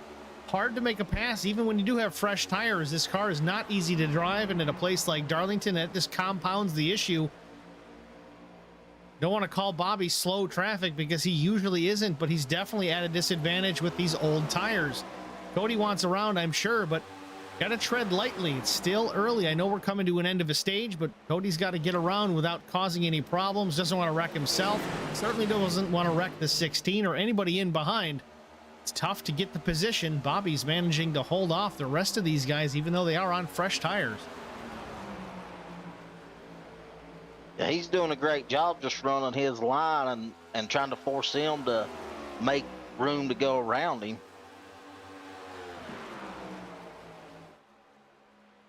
David Bradford looking fast here in behind the 2 of Neil Quick. Lap 105. David may be making a move here shortly. He's a car length back from the 2. Gained some ground in through 3 and 4.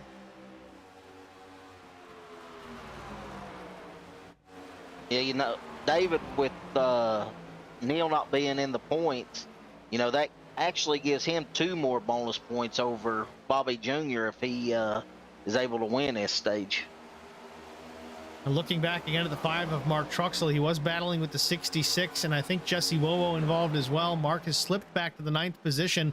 A little bit of right front and right rear damage to that machine. Not sure if somebody made contact. Truxell ends up in the wall. Has slipped a little bit here late in stage 2.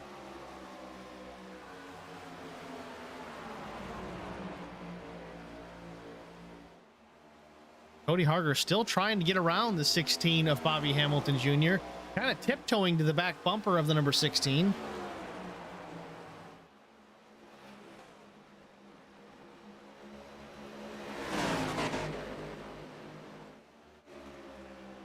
Back up front, Neil Quick, a little bit more of an advantage over the 46 of David Bradford. It was a car length, maybe 2 on entry. Still a little wiggle out of David Bradford, but he gained some ground off corner exit. Off turn 2 down the backstretch, looked like he had a little bit of an advantage, but had to check up, lift a little right at the exit, but man, gains a lot into 3 and 4.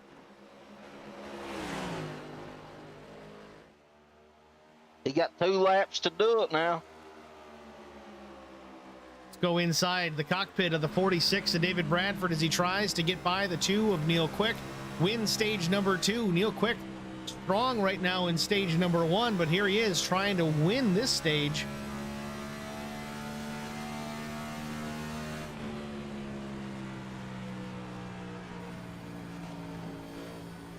Oh, he's trying to get that nose under him. Really have to utilize every inch of that track off corner exit without putting it in the fence. This is the final lap.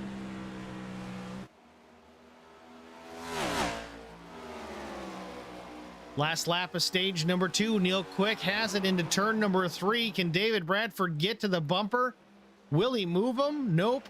Looks like Neil Quick's going to have it off turn 4 if he can just keep it off the wall. He does. Neil Quick wins stage number 2. David Bradford is second. Cody Harger does get by Bobby Jr. for third. So does Will Hewitt for fourth. And Bobby Jr. does finish the stage in the 5th position. Now the question is, I bet Bobby's got to be real nervous about pitting this car right now. I know he's got to take tires.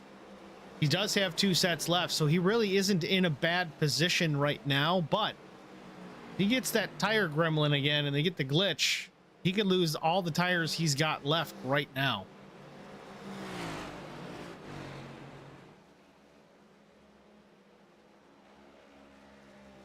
Well, hopefully hopefully he's able to get in pit road, get his tires and get out. I mean, we never want to see a computer glitch take somebody out.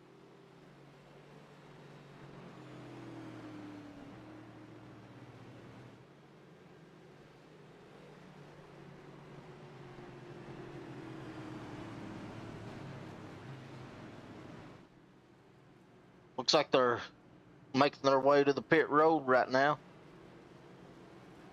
Just about everybody, including the 16, gonna make the gamble. Kind of really doesn't have a choice at this point. You got to get in there, get the pit service. You can't just avoid it.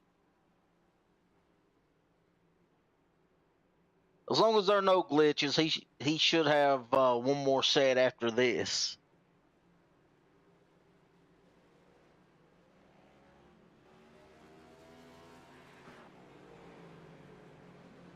Brian Rose has inherited the top spot as the field hits the pit lane, so a lap led for the 89 machine. Brian comes in third in the point standings, so he's not had the kind of day he'd like getting the stage points, so I'm sure that bonus points going to help him out some. Bobby Hamilton Jr. down and away clean, didn't have an issue with tires this time.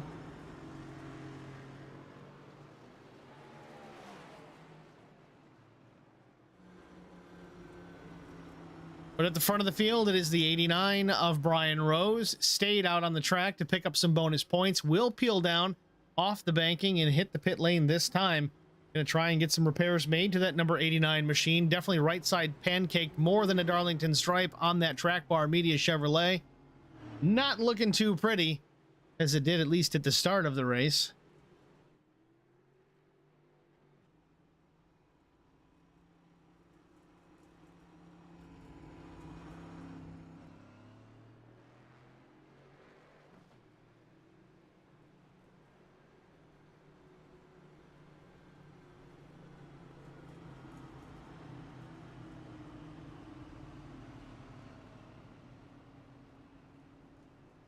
Well, at least Brian's got his front end back. Composite body, man. Just clip it right on. You're good to go.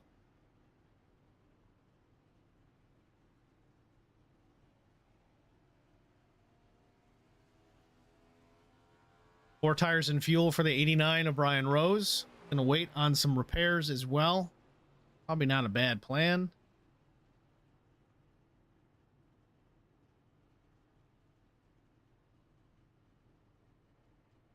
He's done a good job all season being able to adjust during the race and get better. So, if he's able to stay on the lead lap and he's able to keep his speed up, I mean, there's no doubt he could come out of here with a top 5. O'Brien was definitely one of the drivers we spoke to earlier on before the race. Just said it plainly. The guy that comes out of here with the least amount of damage on the car is likely going to be the one that wins the race. And so far, that's holding true. Neil Quick.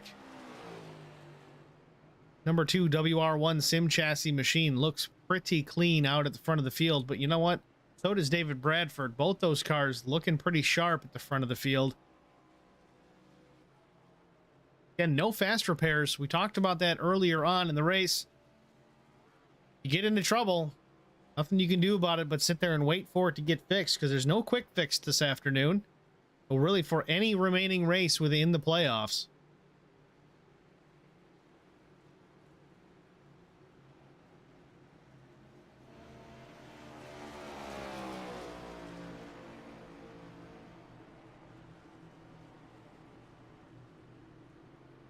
Field formed up 2 by 2. We'll get the green flag and get back underway this time. Where is the pace car? Okay, Neil Quick just slowing things down just a little bit. Not necessarily a bad thing. Pace car peels off the banking, waiting on the 2 to fire once again. Let's ride on board and listen. Nope, that's David Bradford, but you heard the 2 fire first.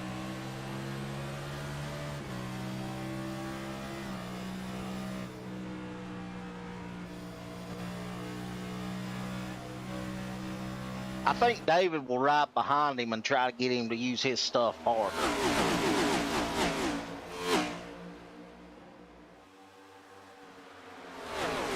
Which I don't know if David has a choice. I mean, Neil's been the show of the field the whole race, just about.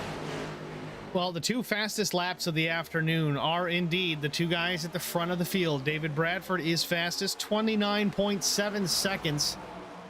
Neil Quick's 29.79 seconds. 0.02 of a second difference between the 2 leaders right now. Lap 117 of 183. Add Cody Harger to the mix. Not as quick a best lap, but he's certainly there in the mix. Top 3 in the 4 spot, Bobby Hamilton Jr. And the 5th running machine of Vince Short fought his way back into the top 5. Did make contact with the turn 3 wall, I think it was, just now. Ooh, Neil Quick slides up the track, and David Bradford loose again, saves the car again. Still trying to save it on the apron, battling it. Tough break for David Bradford, slips from 1st to 9th. Neil Quick takes over the top spot once again. That's so uncharacteristic of David, too. I mean, that's twice this race. I mean, that's just something you don't see much out of him. Well, it just goes to show how hard he's pushing to try and get by Neil Quick. I think Neil really spent some time in the practice, in the test sessions, trying to get a feel for the new setup today. I know they got things squared away with the update today. And it looks like we do have a car down low. Is that Vincent Short? Vincent Short was slow off the corner. Don't know if he got involved in anything. Right side damage on that machine, but that's kind of been that way since the beginning. Jesse Bobo loose off turn 4. Yeah, I think that's the same thing happened to Vince. He just got loose.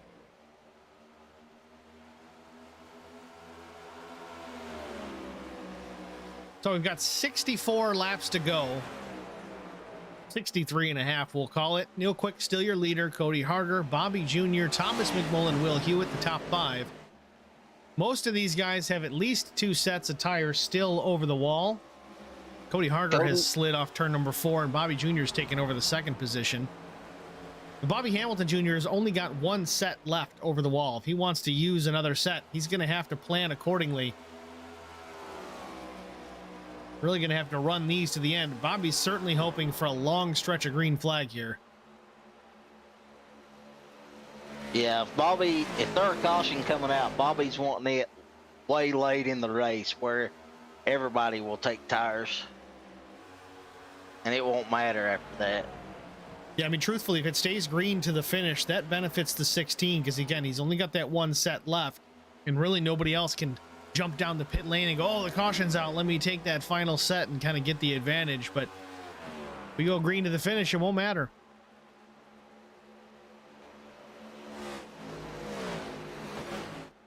Well, while we have the opportunity, let's try and get through the field. We haven't done it all afternoon. It's lap 123. We do have just over 60 laps to finish it out here this afternoon. Out front, of course, it is the two of Neil Quick. Started on the pole position, has led most of the day. Certainly been a hot contender at the front of the field, regardless of whether it's first, second, or third, or wherever he may have been. Neil Quick out of Imperial, Missouri with Quick Esports. Definitely been stout here this afternoon. Bobby Hamilton Jr., though, through some adversity, had some trouble with the iRacing tire glitch, lost a few sets of tires because of it, so it's almost like having that win penalty coming in that David Bradford and some company have had to deal with throughout the end of the regular season. But here he sits, the 16 Hateful Chicken, riding in the second spot, trying to bide his time and conserve tires the best he can. Again, he does have one set left to use if it comes down to it. Running in the third position, it is Thomas McMullen out of Pensacola, Florida with TCB Motorsports. Thomas, right now, one of our bigger movers. He's up 6 spots. Running third, started 9th. Will Hewitt running in the 4th position. A good afternoon also for the 33 Snyder's Fiver OCR driver. That machine started back in the 10th spot, and Will Hewitt is 4th. Speaking of driving back through the field, it's the 89 of Brian Rose. Brian had some issues early on, was missing the nose on that car. He's pretty much trying to fix that machine every pit stop he's had an opportunity to do it. He's stayed on the lead lap and actually finds himself still in the top 5. David Bradford started on the outside front row, battling some handling problems, as you see just there. Again, that car wiggling just a bit through the corner. Was in the lead a couple of times, got the car really loose, managed to save it both times. The number 46 Crown Royal Peach Chevy Camaro, still a strong contender, but rides in the 6th position. Cody Harger, the number 66, started 6th, is running now in the 7th spot with Charger Racing. Cody was up near the top 3 relatively recently, but again, some handling issues for the 66 as well. Kept the car out of the wall, but definitely lost some track position. Jesse Bobo, the number 7 out of Walnut, Mississippi with Jesse Bobo Racing. Started 4th, a pretty good qualifying effort for the number 7 this afternoon, but runs in the 8th position as of now. Mark Truxell in the 9th spot. He's actually up 3 spots from where he started this afternoon. Was running as high as, I believe, 2nd place early on. A little bit of contact that may have resulted in the damage to the right rear of that Little Tate's Cupcakes Chevy. Either way, a strong performance so far here in round 1. Mark Truxell just trying to be conservative and get this car to the finish. Vincent Short, last car on the lead lap in the 10th position out of Cayuga, Indiana. Holler Boys Racing running the alternate track bar media paint scheme. Been a tough afternoon for Vincent Short. Handling issues that has plagued so many has certainly affected the 15 quite a bit, as you can tell by the damage on that machine. He's still trucking, though, again, on the lead lap. He's hanging in there, trying to see what kind of scraps he can collect before the race is up. That is your lead lap cars and your through the field rundown. Lap 129 of 183. Neil Quick, still your leader.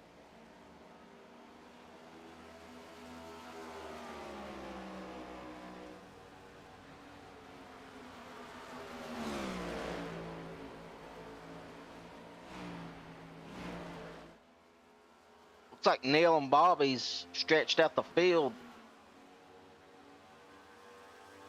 Looks like we've got Colt Ansley in the care center just coming out. We're going to pull Colt into the broadcast and to have us, well, he wants to join us up here, so let's bring him on up. Colt Ansley, it's Steve and Eric in the HBR TV booth. Welcome to the booth. Sad to see you here too early, but tell us what happened. Just lost internet connection and took too long to get back in, so I figured I'd just park it and watch the rest of the race. Seems to be a little bit of an issue plaguing some of the drivers here tonight. We saw an issue with Justin Napier, same situation. Lost 4 laps, had to get waved back around, and we've seen some blinking issues out of Will Hewitt as well. It's been tough for internet tonight, and even my end isn't going the greatest either. How's the cars been handling out there, Colt? They've been handling better than what they've been the past few weeks, even with the with the new update.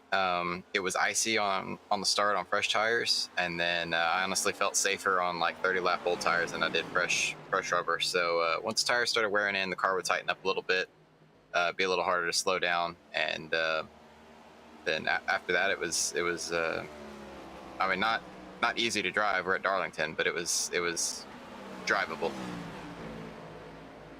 We've seen that, especially with the 46 of David Bradford on 2 consecutive restarts. He fires off good and he's up at the front, but unfortunately 2 separate times he's got that car extremely loose on corner exit.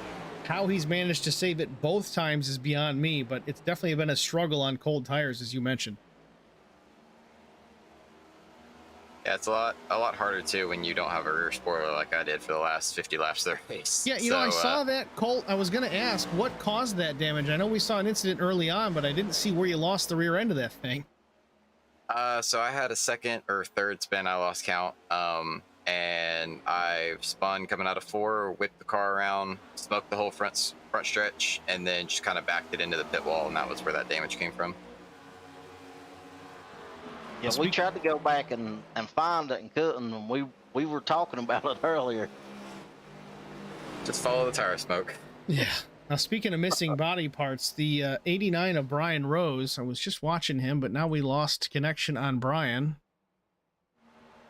There he is. Brian's missing the front end again on that 89 track bar media machine, so a tough afternoon. Brian was running top 5 just a few laps ago, but here he is now back to 7th with parts missing off the car.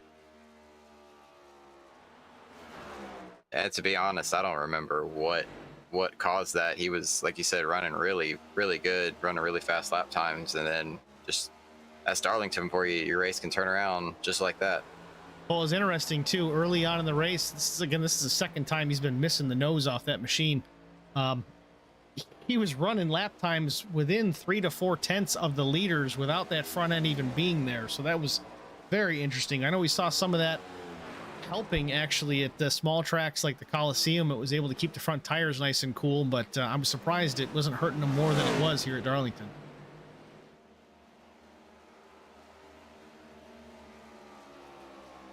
Yeah, it was definitely interesting feeling like what damage caused the handling to be affected compared to the last update. It definitely was a different feel. Like don't really know how to explain it, but it handled differently when you got damaged compared to when, you know, if you so much as breathed on the wall wrong, you couldn't turn anymore for the rest of the race. So they did something right on the update. I know a lot of people were complaining about the handling, but I think they did help the damage model. Yeah, I mean, Eric, we're actually talking about that early on in the race. It doesn't take a whole lot of damage to slow these cars down, but obviously with some of the updates, maybe some of that was addressed and corrected. It's good. Yeah, I feel like it was corrected, and hopefully corrected for the better. You know, it was frustrating. You know, if you grazed the wall ever so slightly and you lost 2 tenths down the straightaway like that. That's not how race cars work. So if they corrected that issue, even if they are still tight in the corner, you know, that's what happens when you tear the right side off. Looks like a battle for the lead going on. Certainly do. Bobby Hamilton Jr. reeling in the 2 of Neil Quick as they work off of turn number 2, turn number 4 for that matter. Bobby's got it down to a half car length. They cross the line, 44 laps to go. Both these drivers on equal footing as far as tires are concerned. At this point, it's just a matter of who was able to take care of them the most since that last pit stop. And Bobby Hamilton Jr. with only 1 set left in the pit lane after his iRacing glitch happening to him, unfortunately. But Neil Quick, a set or 2 at least out front. Bobby Jr. in the wall just a bit in the middle of the corner. Not a real hard hit, but certainly kills the momentum on the 16 off of turn number 4.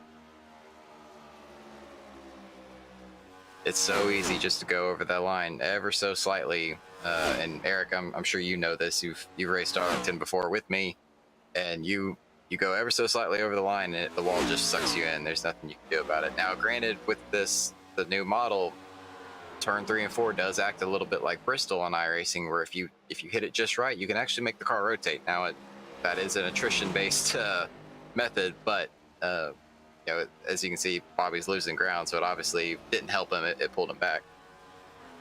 I think that's a Napier strategy, right? Yeah, that's how you run a 29.5. I gotcha. We kid I mean, because we care. The biggest issues we've had is, the guys on cold tires. I mean, we saw Will Hewitt, David Bradford a couple times, Cody Harger.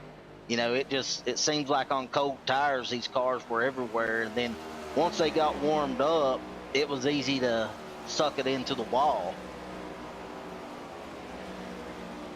The issue, it seemed like being on cold tires, was that, and David Bradford and I had a little bit of a conversation about this, was the tire was hard, so hard that you couldn't feel the track. And then going into the corner on cold, hard tires, that bump, going into 1 and 2 especially, you saw all those cars, they would just unload going into the corner, and it got me, it got Cody, Thomas, a whole bunch of guys. The other thing I find interesting here too is the sun, though it is still out, it is starting to wane a little bit. A little bit of shade on the front stretch. It's going to cool the track temperatures down ever so slightly. I'm going to be real curious to see how these cars handle after the final stop of the afternoon.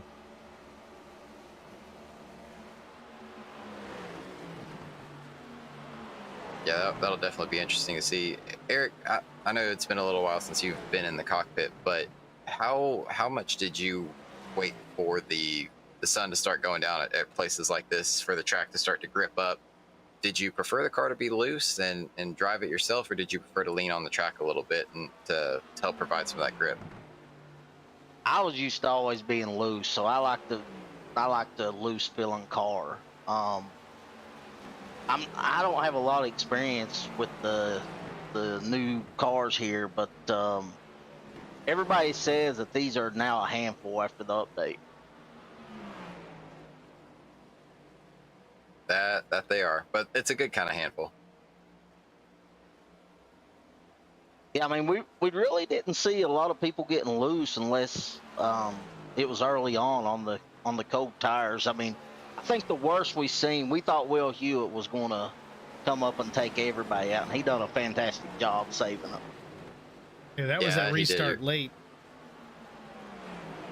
I think restarts are really going to be the key here. I know we don't have any more scheduled cautions for tonight, but that's really going to be where, if somebody's going to get taken out or something's going to happen, it's going to be on a restart. Just because it's coming down to crunch time, people are going to start pushing, and these cars are unstable on, like we've been talking about, unstable on cold tires, and somebody's going to make a mistake, and they're not going to be able to save it like they've been doing all night long. Let's keep an eye on this. You see the 89 of Brian Rose. It's tucked in behind the 16 of Bobby Hamilton Jr. Brian did pit, took tires at lap 140, about 7 laps ago, so he's certainly a little bit quicker, albeit with the damage on that machine. I know he wants to get around these two and get that lap back the hard way, but he's got to do it gingerly. You don't want to take these guys out, especially round 1 of the playoffs. Yeah, you see him poke his nose out there. I'm sorry, Eric, go ahead. I was going to say, it looked like he was trying to make it move there and decided not to be that aggressive. Mark Truxell was doing a little bit of the same. Mark pit a little bit earlier than Brian, lap 134.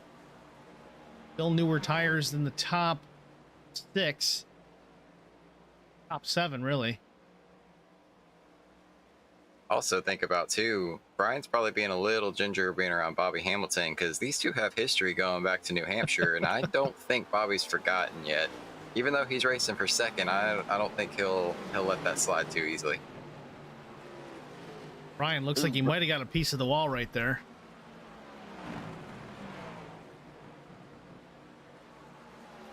Battle for the lead, though. Bobby Jr. right to the back bumper into turn number 1 on Neil Quick. Neil drives it in pretty deep, though. Into the wall goes the 2. First time we've seen that all afternoon. Neil finally getting his Darlington stripe with 34 laps to go.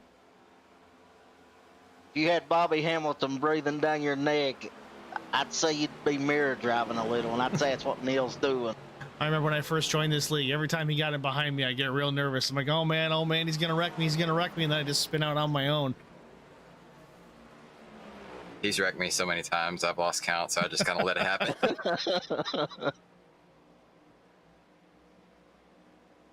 I think Bobby was cooling his tires down, and it was actually working. And then, like we've been talking about, he put the pressure on the 2, and he smoked the wall. But I think the 2's recovered pretty well. Either Bobby's being really patient here, Because this place is just like Dover. If you get side by side, you burn laps off your tires. So I think he's just waiting for the right moment to pounce.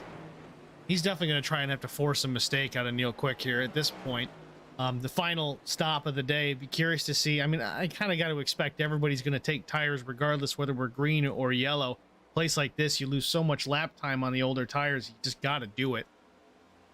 But again, Bobby's only got that one set, so we'll have to see how things pan out. I know he's probably going to take it, but everybody else, maybe not. We'll see. Mark Truxell's going to go by both of them. Here comes Brian Rose. Yeah, we said about Mark and the 89, both fresher tires than our leaders. Again, Brian not able to really drive it down the straightaway just because of the aerodynamic deficiency of that number 89. But now he's stuck in the middle there between the leaders, kind of a pick between these two. Bobby lifted. He lifted way early to let him through. I think a lot of that might have been too. I think Bobby didn't want to lose the nose with that car that tight in front of him. That's not really for position. Let him get on by and let him battle with the two. Maybe they collect each other and Bobby drives on through to first place. Yeah, 'cause that's a tight spot right there where the 2 and the 89 are sitting, and you can see how much Bobby closed in there. Gained a ton of time. Right there. Maybe Brian's going to create There that it is. room. He was using Brian to chase him through. Lead blocker of the Brian Rose machine. Neil Quick to second. Bobby Jr. back to the top spot off turn number 2. He let Brian create that opening and just pounced. Crafty veteran versus speedy rookie. There you go. Now, can he pull away? Is he actually faster, or was the 2 just letting him stay close to him? How much did clean air play a part here, Colt? Well, the only time I saw it was I was in the back, but yeah, it played a huge part. You know, the air is so dirty. Even with the little spoiler, it just it was a whole different race car going into the corner. It wasn't so bad like you would go straight, but it was unpredictable. The air was so turbulent. It was hard to predict.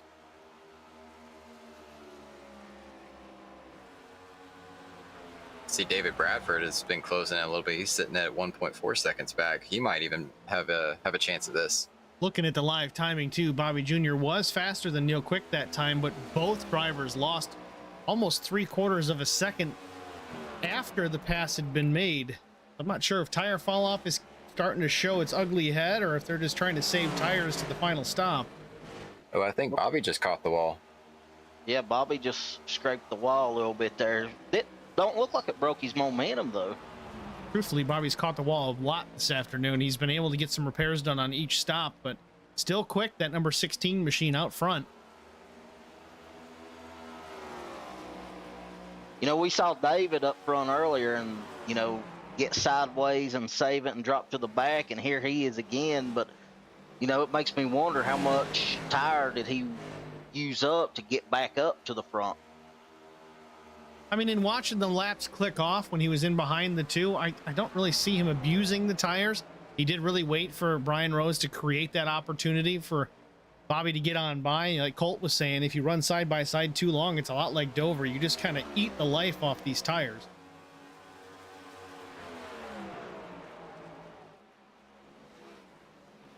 My question is did the 2 burn up his stuff, or is he just trying to cool his tires down just like Bobby did when he tracked him back down? Well, last lap, Bobby Jr. again, 31.09. Neil Quick, a 31.20. This time by, Neil Quick is faster, a 30.99 to Bobby's 31.16. Well, at the end of stage 1, if you remember, Steve, it seemed like Neil Quick had fallen off there towards the end, the longer the run was. Which is unusual for Neil, as he's usually a really late stage racer. He usually is able to make his tires last a long time, kind of like David Bradford. You know, we saw that at the beginning of the race too, though. I mean, as Eric is mentioning, you know, Neil started on the pole and he just went flat out from the get-go. It was about at the 25 lap mark that the 2 started to fall off. I did notice that when he took off, and I was like, go right ahead. We'll catch you in a few laps, and we never did. It was crazy how he was able to hold that sort of speed for so long. I think Bobby actually ran him down, and then Bobby got into the wall, wasn't it, Steve? Yeah, it was some late contact, not between the 2 of them, but yeah, Bobby did get into the wall a little bit. Got his Darlington stripe early as well as everybody else, but these things happen. Also got to remember these two have not a long history, but they've got a little bit of a history. I don't remember what race it was, but they got into it a little bit. Well, through this battle up front, albeit not very aggressive, David Bradford has caught this group, or just about caught, maybe 8 to 10 car lengths back to the 46 machine. We're going to have a battle for first, second, and third here as it gets down to crunch time. Final pit stops of the afternoon may be coming. Colt, what was the fuel run look like? Did they have enough to make it to the end, pitting from lap 112 or no? I did the math a little bit in stage 1. I think it's going to be close, but I think they will be able to make it, especially running a few caution laps this stage, or running a little bit long on the caution.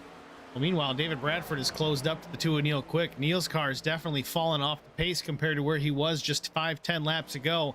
David Bradford battled back from his near spin on the restart. He's in that top 3, looking for second place down the backstretch.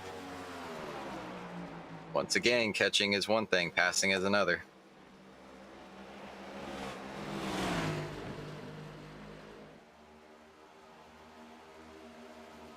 You can see Neil running a little bit of a protective line in turn 4, where he arcs the car down a little bit lower. I don't know if we'll be able to see him do it again, but just kind of protecting any run that David can get down the front stretch, because really 3 and 4 is the best place to pass in terms of drivers having to check up and getting a good run. Now you can get a run in 1 and 2 as there he goes down to the bottom.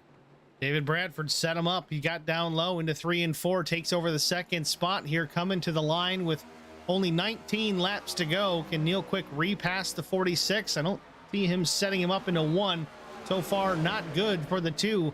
Been up front, near the front as the leader or even second place most of the afternoon, has now slipped to the 3rd position here late in the final stage. Bobby Jr. is your leader, Bradford second, Quick third. McMullen and Harger rounds out your top 5. Just for good measure, Jesse Bobo is in the 6th position, the last car on the lead lap. And I can guarantee you, unlike the 2 looking in his mirror with the 16, the 46, as soon as he passed him, has not looked in his mirror since. Nope. He is focused on that windshield. Speaking of David Bradford looking out front, let's ride on board with the number 46 as he looks ahead to Bobby Hamilton Jr. With less than 18 laps to go, can he track him down and still pass the number 16 Hateful Chicken Machine? You can just see how smooth David is. That's one of the things I've always appreciated about his driving styles. He's just so smooth wherever he goes, and you don't see him twisting the wheel. You don't see him stuttering at all. It's just smooth rotation in, smooth rotation back off, and that same thing with the throttle.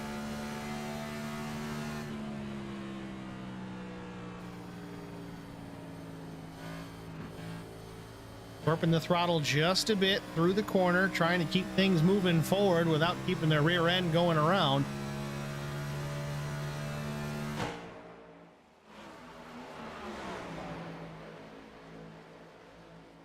Neil Quick still hanging tough there in the 3rd spot, only a couple car lengths back to the 46. Contact with the wall a little bit.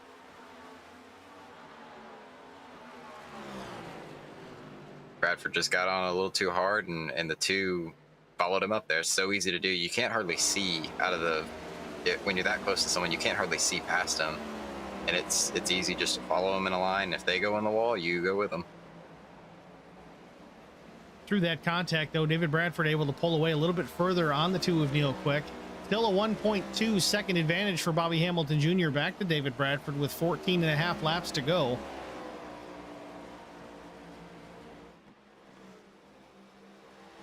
I think the 2 might have some suspension damage. As slow as he is, I feel like he might have broke something in the right front. Yeah, it looks like he's off pace big time. Last lap was a 31.50 for Neil Quick. The leaders, Hamilton Jr. and Bradford, 31.28 and 21 respectively. Right front damage, at least the right front fender showing some damage on the Quick machine. Just judging by the angle he hit it at, though, I feel like at least the toe, that front end is bent a little bit, and it's affecting his cornering ability. Got a little bit of smoke. I don't know who that was. I don't show anybody off track. I see Mark Truxell has been into the pits, and Brian Rose had left the pits. I'm not sure if that was him just lighting him up on exit. There's Jeff Napier, a little bit off pace. That might have been him sliding through the corner. Bradford's cut it down underneath the second now. Not sure if he's going to have enough time. 12 laps to go here at the South Carolina 250. Bobby Hamilton Jr., through his struggles here this afternoon, continues to be out front. David Bradford has had a very entertaining day, to say the least. Still managing to keep that machine up into the top 3 right now in the second spot, trying to hunt down Bobby Hamilton Jr. for that top spot. 1.1 seconds in the rears he is at this point with 11 laps to go.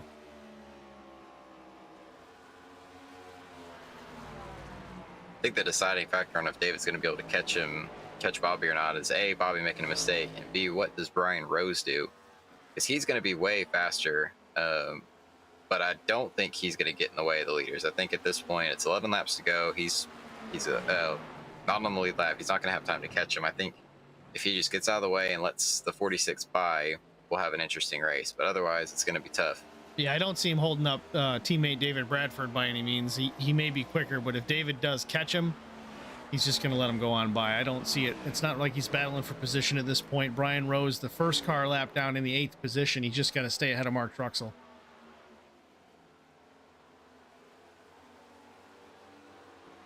Now, what does Cody do? Does he fight to stay on the lead lap, Cody Harger in the 66, or does he let the 16 go? He lets him go? Lets him go. Down low goes Cody Harger.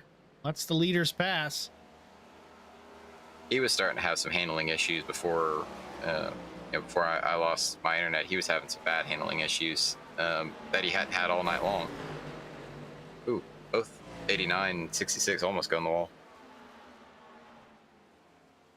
Looked like Bobby and David both scraped the wall off turn 2 there. Through that exchange, though, David Bradford has slipped about 0.6 of a second further back. 1.75 the deficit. David Bradford, Bobby Hamilton Jr. gaining still front of the field with 8 laps to go.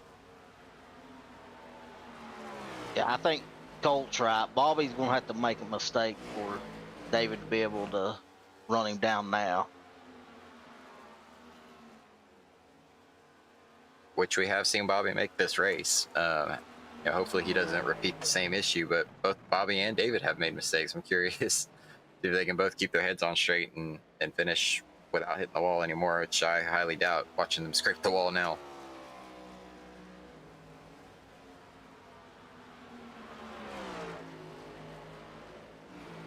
You see how comfortable Bobby is right now. He's dipping almost the whole front side of his car, or almost the whole car down below on the apron in turns 1 and 2, which is not something you wanted to do on fresh tires because it just upset the car. And now he's driving almost completely on the apron going into 1 and 2. See, in the previous iteration of the Cup car, I found that dragging the left side on the apron right on entry like that does help the car get rotated and start to turn. Again, with these cars, with the tires the way that they were early in the run, that's the last thing that you want, but it does seem to help. I know you were talking about later on the run, it does get a little bit tight, so that might be helping him on entry. Yeah, with the old car, by the time you hit that little dip that Bobby was driving through, you were still full throttle. It wasn't until there that you lifted, and now we're lifting at the hash marks down the front straightaways, front and back straightaways, so it drives completely different, and it was it was definitely something to try to get the hang of during practice. 5 laps to go. Bobby Hamilton Jr. still your leader, a full 2.1 seconds back to the 46 of David Bradford. David enjoying a comfortable lead over the 3rd place machine of Neil Quick. That's another couple of seconds back to the 2. Thomas McMullen about 6 to 7 seconds further back there, and Jesse Bobo, the end of the top 5. The number 7 machine having a good afternoon, but still a ways back himself. Just got to keep it there, keep that car running and clean to the finish, and Jesse Bobo is going to have a top 5 finishing race car here this afternoon. like to give a quick shout out to my new teammate, Jeff Napier, running in 10th right now. He was last for most of this race, and he has hung on, battled through all this attrition, and is now going to get himself a top 10 finish just by staying in the race. Run all the laps you can. That's the best way to do it. Don't ever give up. Uh-oh. Jeff Napier expires an engine off turn number 2. He's slow on the backstretch, makes contact with the inside wall. 3 laps to go. Do we stay under green? Not sure if Jeff's going to make it back to the pit lane or not. Oh, the broadcasting curse bit him. Holt comes in here, cheers on his teammate, but Jeff just toes back to the pits. We stay under green. Bobby Hamilton Jr. now trying to get around the 15 of Vincent Short. Vince drops down low, lets the 16 go by. I'm not sure if anybody could stop at 16 right now. He's on a mission. He let David get within a second, and he hit another gear. Bobby Hamilton Jr. down the back stretch, a lap and a half to go. In through turns 3 and 4. That machine still showing its wear on the right side.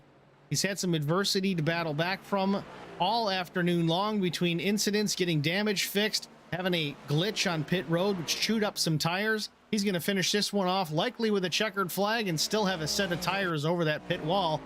Bobby blinks out for a second. Can't have that. Off turn number 2, down the back stretch for the final time. Bobby Hamilton Jr. looking to cash in. Blinking out once again. Not a good sign through 3 and 4. Just got to make it to the checkered flag. He's going to win round 1 of the playoffs, the South Carolina 250 off corner number 4. Bobby sees the checkered flag, and he's going to win here at Darlington, South Carolina. David Bradford is second. Neil Quick's going to come home in the 3rd spot. Thomas McMullen is going to take the 4th position. He crosses the line. And Jesse Bobo off corner number 4 will lock up a top 5 for the number 7. Good afternoon for Jesse Bobo. Not gonna lie, seeing Bobby start blinking out there had me nervous. I thought the broadcast curse was gonna strike again. Oh man, with the issues that Justin had, and then you guys are all on that same grid there. I was worried that Bobby was gonna lose it due to that last minute.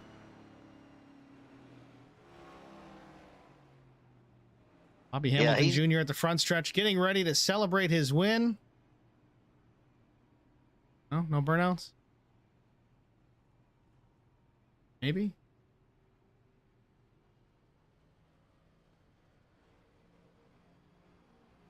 The luck he's had. That engine. Yeah, the luck he's had, he's just going to park it at the start-finish line. There you go. Well, that is it, everybody. We're going to take a short break, have a word from the Hateful Chicken. We'll be back with our top 3 after this.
Welcome back, ladies and gentlemen, to Darlington, South Carolina, the Darlington Raceway, the Superior Class Auto Racing NASCAR Cup Series, round 1 of the playoffs in the books.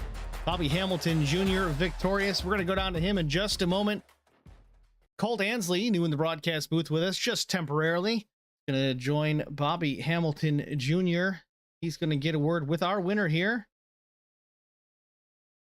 Bobby, it's Steve, Colt, and Eric in the broadcast booth. You got a copy? Yeah, man.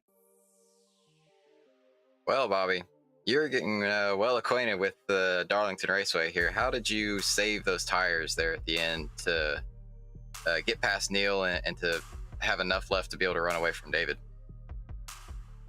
Yeah, I don't know. I was so afraid to go at the beginning because it was so loose. I couldn't go. And so once those guys kind of fell off, I just try to maintain that speed. You know what I'm saying? You as a driver, you know what I'm talking about, like say 2420, just maintain that 2420 on new stickers compared to old tires, and then it started working. So at the very end, and I think the 46 was better than me.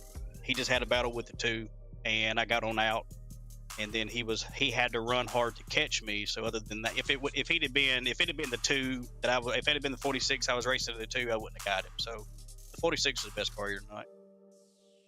It was a well-timed move to get past the 2, run away from him. Early on in the race, when you had that tire glitch, I could hear the disgust in your voice when you told us about it. Did you think your night was over right there? Yeah, well, you know this here at Darlington, it's tires. I mean, it's crazy here. I mean, you need them. And that second run, when I only had like 2 sets left, I was like, I'm done. And I was about ready to park. But I'm going to miss like the rest of the season after tonight. So I was like, I'm just going to ride it out and see, because I don't get to run no more until next season. And it just worked out. Like, I was able to stay out front, and then the 46 once again, which never does. He got loose, and I was able to get away and stay in clean air to get to the second segment. Then I was on the same tire count as they were, and I was like, okay, this might be okay. And the 2 car was fast, and I seen him getting to the fence, and I was like, all right, here's my move. And I knew I needed to stretch it out and make the 46 come get me. I didn't want to wait on him. I didn't want to wait on him. I wanted him to come get me and try to use up some of his stuff as much as we could. And it just worked out. Definitely a patient race for you tonight, and it paid off. You got anybody to thank for taking you to victory lane? Well, the crazy thing is 2 in a row for the Hateful Chicken, and I hate Justin fell out tonight. He had some bad luck with the Hateful Chicken Chevrolet, but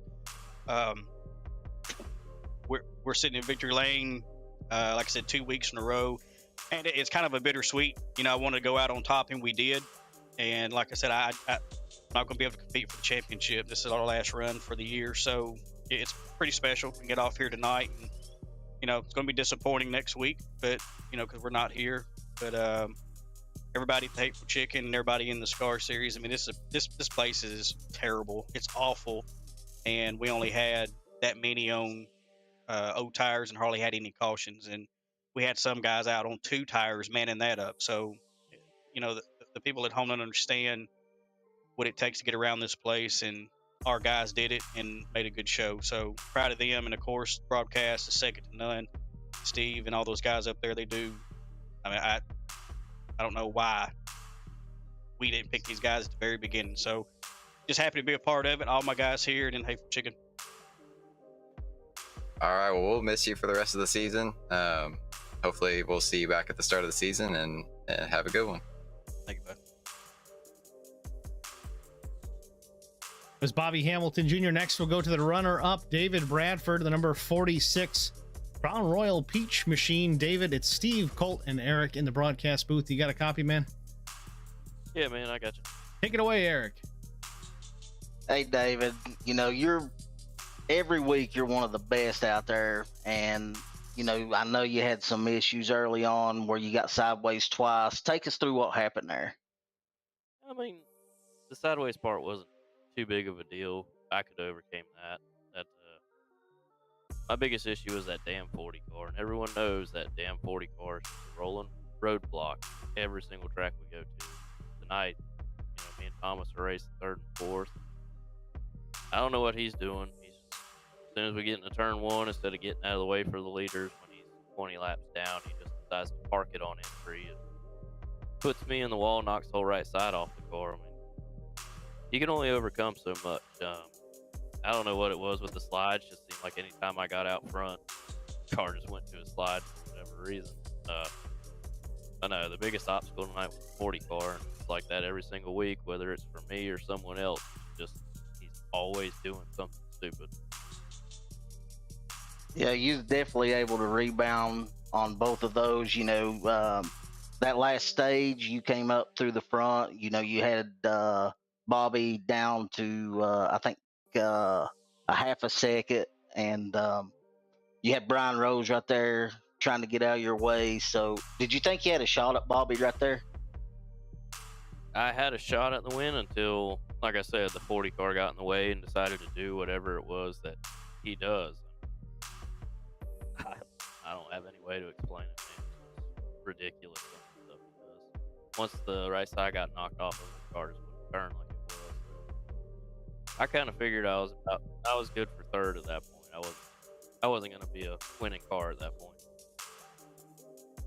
Yeah, I can understand that. You still had a good run, able to pick up some points. Anybody you'd like to thank? Oh yeah, I gotta thank the guys always sitting at home watching me, George, Dad, all them guys.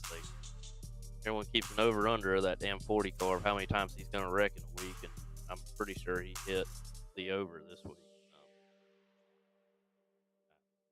I don't know. I'm frustrated, as you can tell, but thank those guys for watching. Thanks, Cody, for hanging in there and adminning and all that stuff. I know that stuff can get frustrating from time to time, but we're having a good time.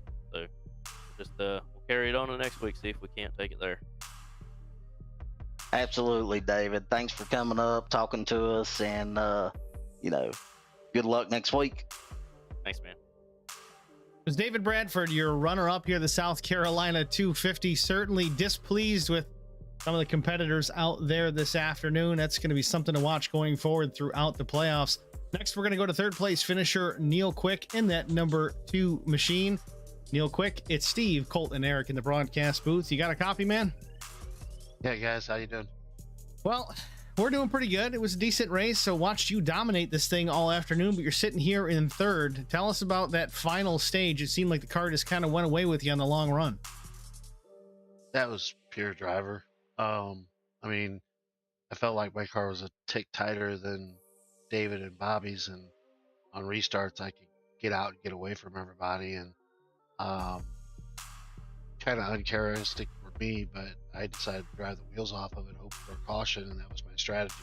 I didn't really anticipate it going green all the way to the end, but in that case I knew I was toast with Bobby sitting on my tail there with about 20, 25 laps to go. I was like, yeah, wrong strategy. Well, it certainly seemed like you were on rails at the beginning of the race. Eric and I both mentioned it. The first 25 laps, you were really unbeatable. You just pulled away from everybody. Again, like we kind of thought, like you explained, you were just going for it. It worked out at the beginning. My thought was maybe that's just a strategy. Let's see what this car does when you don't give it an inch.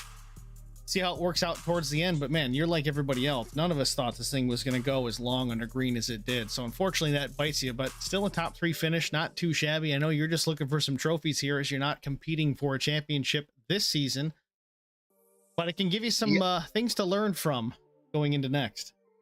Yeah, absolutely. Racing with these guys on Tuesdays, a great group of guys, and really good drivers, and learning a lot from it, and carried it over to next season, and hopefully compete for a championship next year.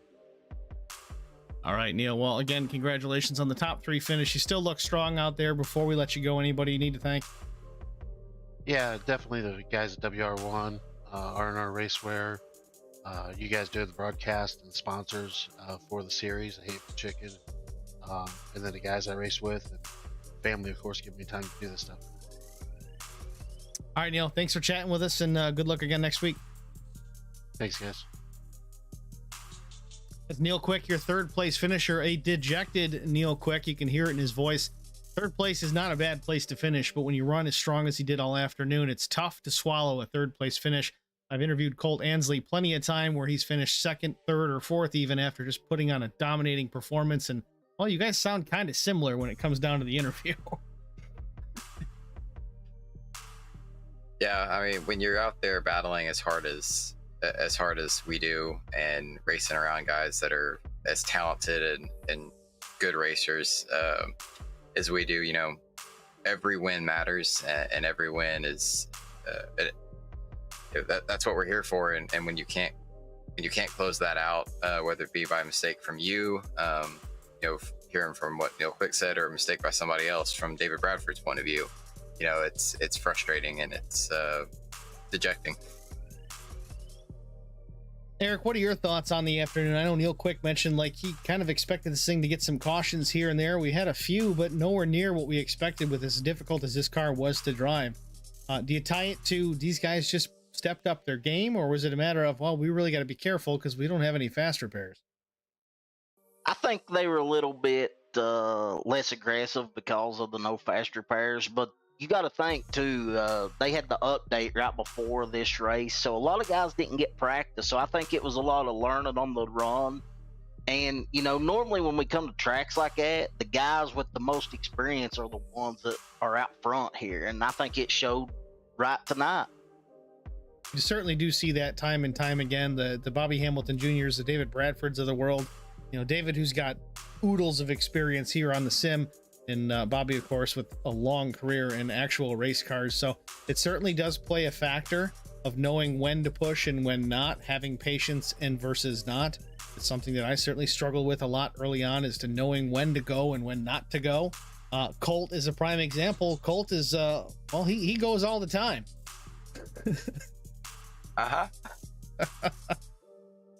We're all different drivers in this series, essentially, is what we're trying to say. You got guys with lots of experience, you've got guys with minimal experience, you've got guys that really calculate and think things out in the car, and you've got other guys that just put their foot down and go. What makes the series good to watch, and what makes the series good to race in. So it's kind of a good combination across the board. Yeah, and what I loved is, you know, you got David Bradford, who had a great solid second place finish, and Neil Quick a good third place finish. And to them, that wasn't good enough. You know, you could hear the disappointment in their voice.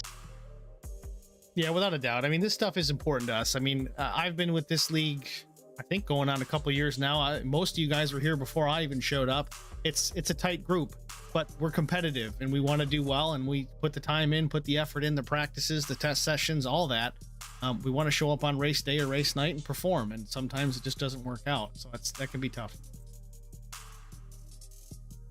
I 100% agree, especially from David. You know, I believe he's the all-time wins leader right now in the SCAR series, and all of his win penalties just got wiped away, starting with the playoffs. So he was ready to go and actually be on a level playing field tonight, and you know, was wanting to send it as much as he could to start getting that advantage back and go into the next round early, so he doesn't have to worry these next two races. And I think that's what everybody else, myself included, is looking at.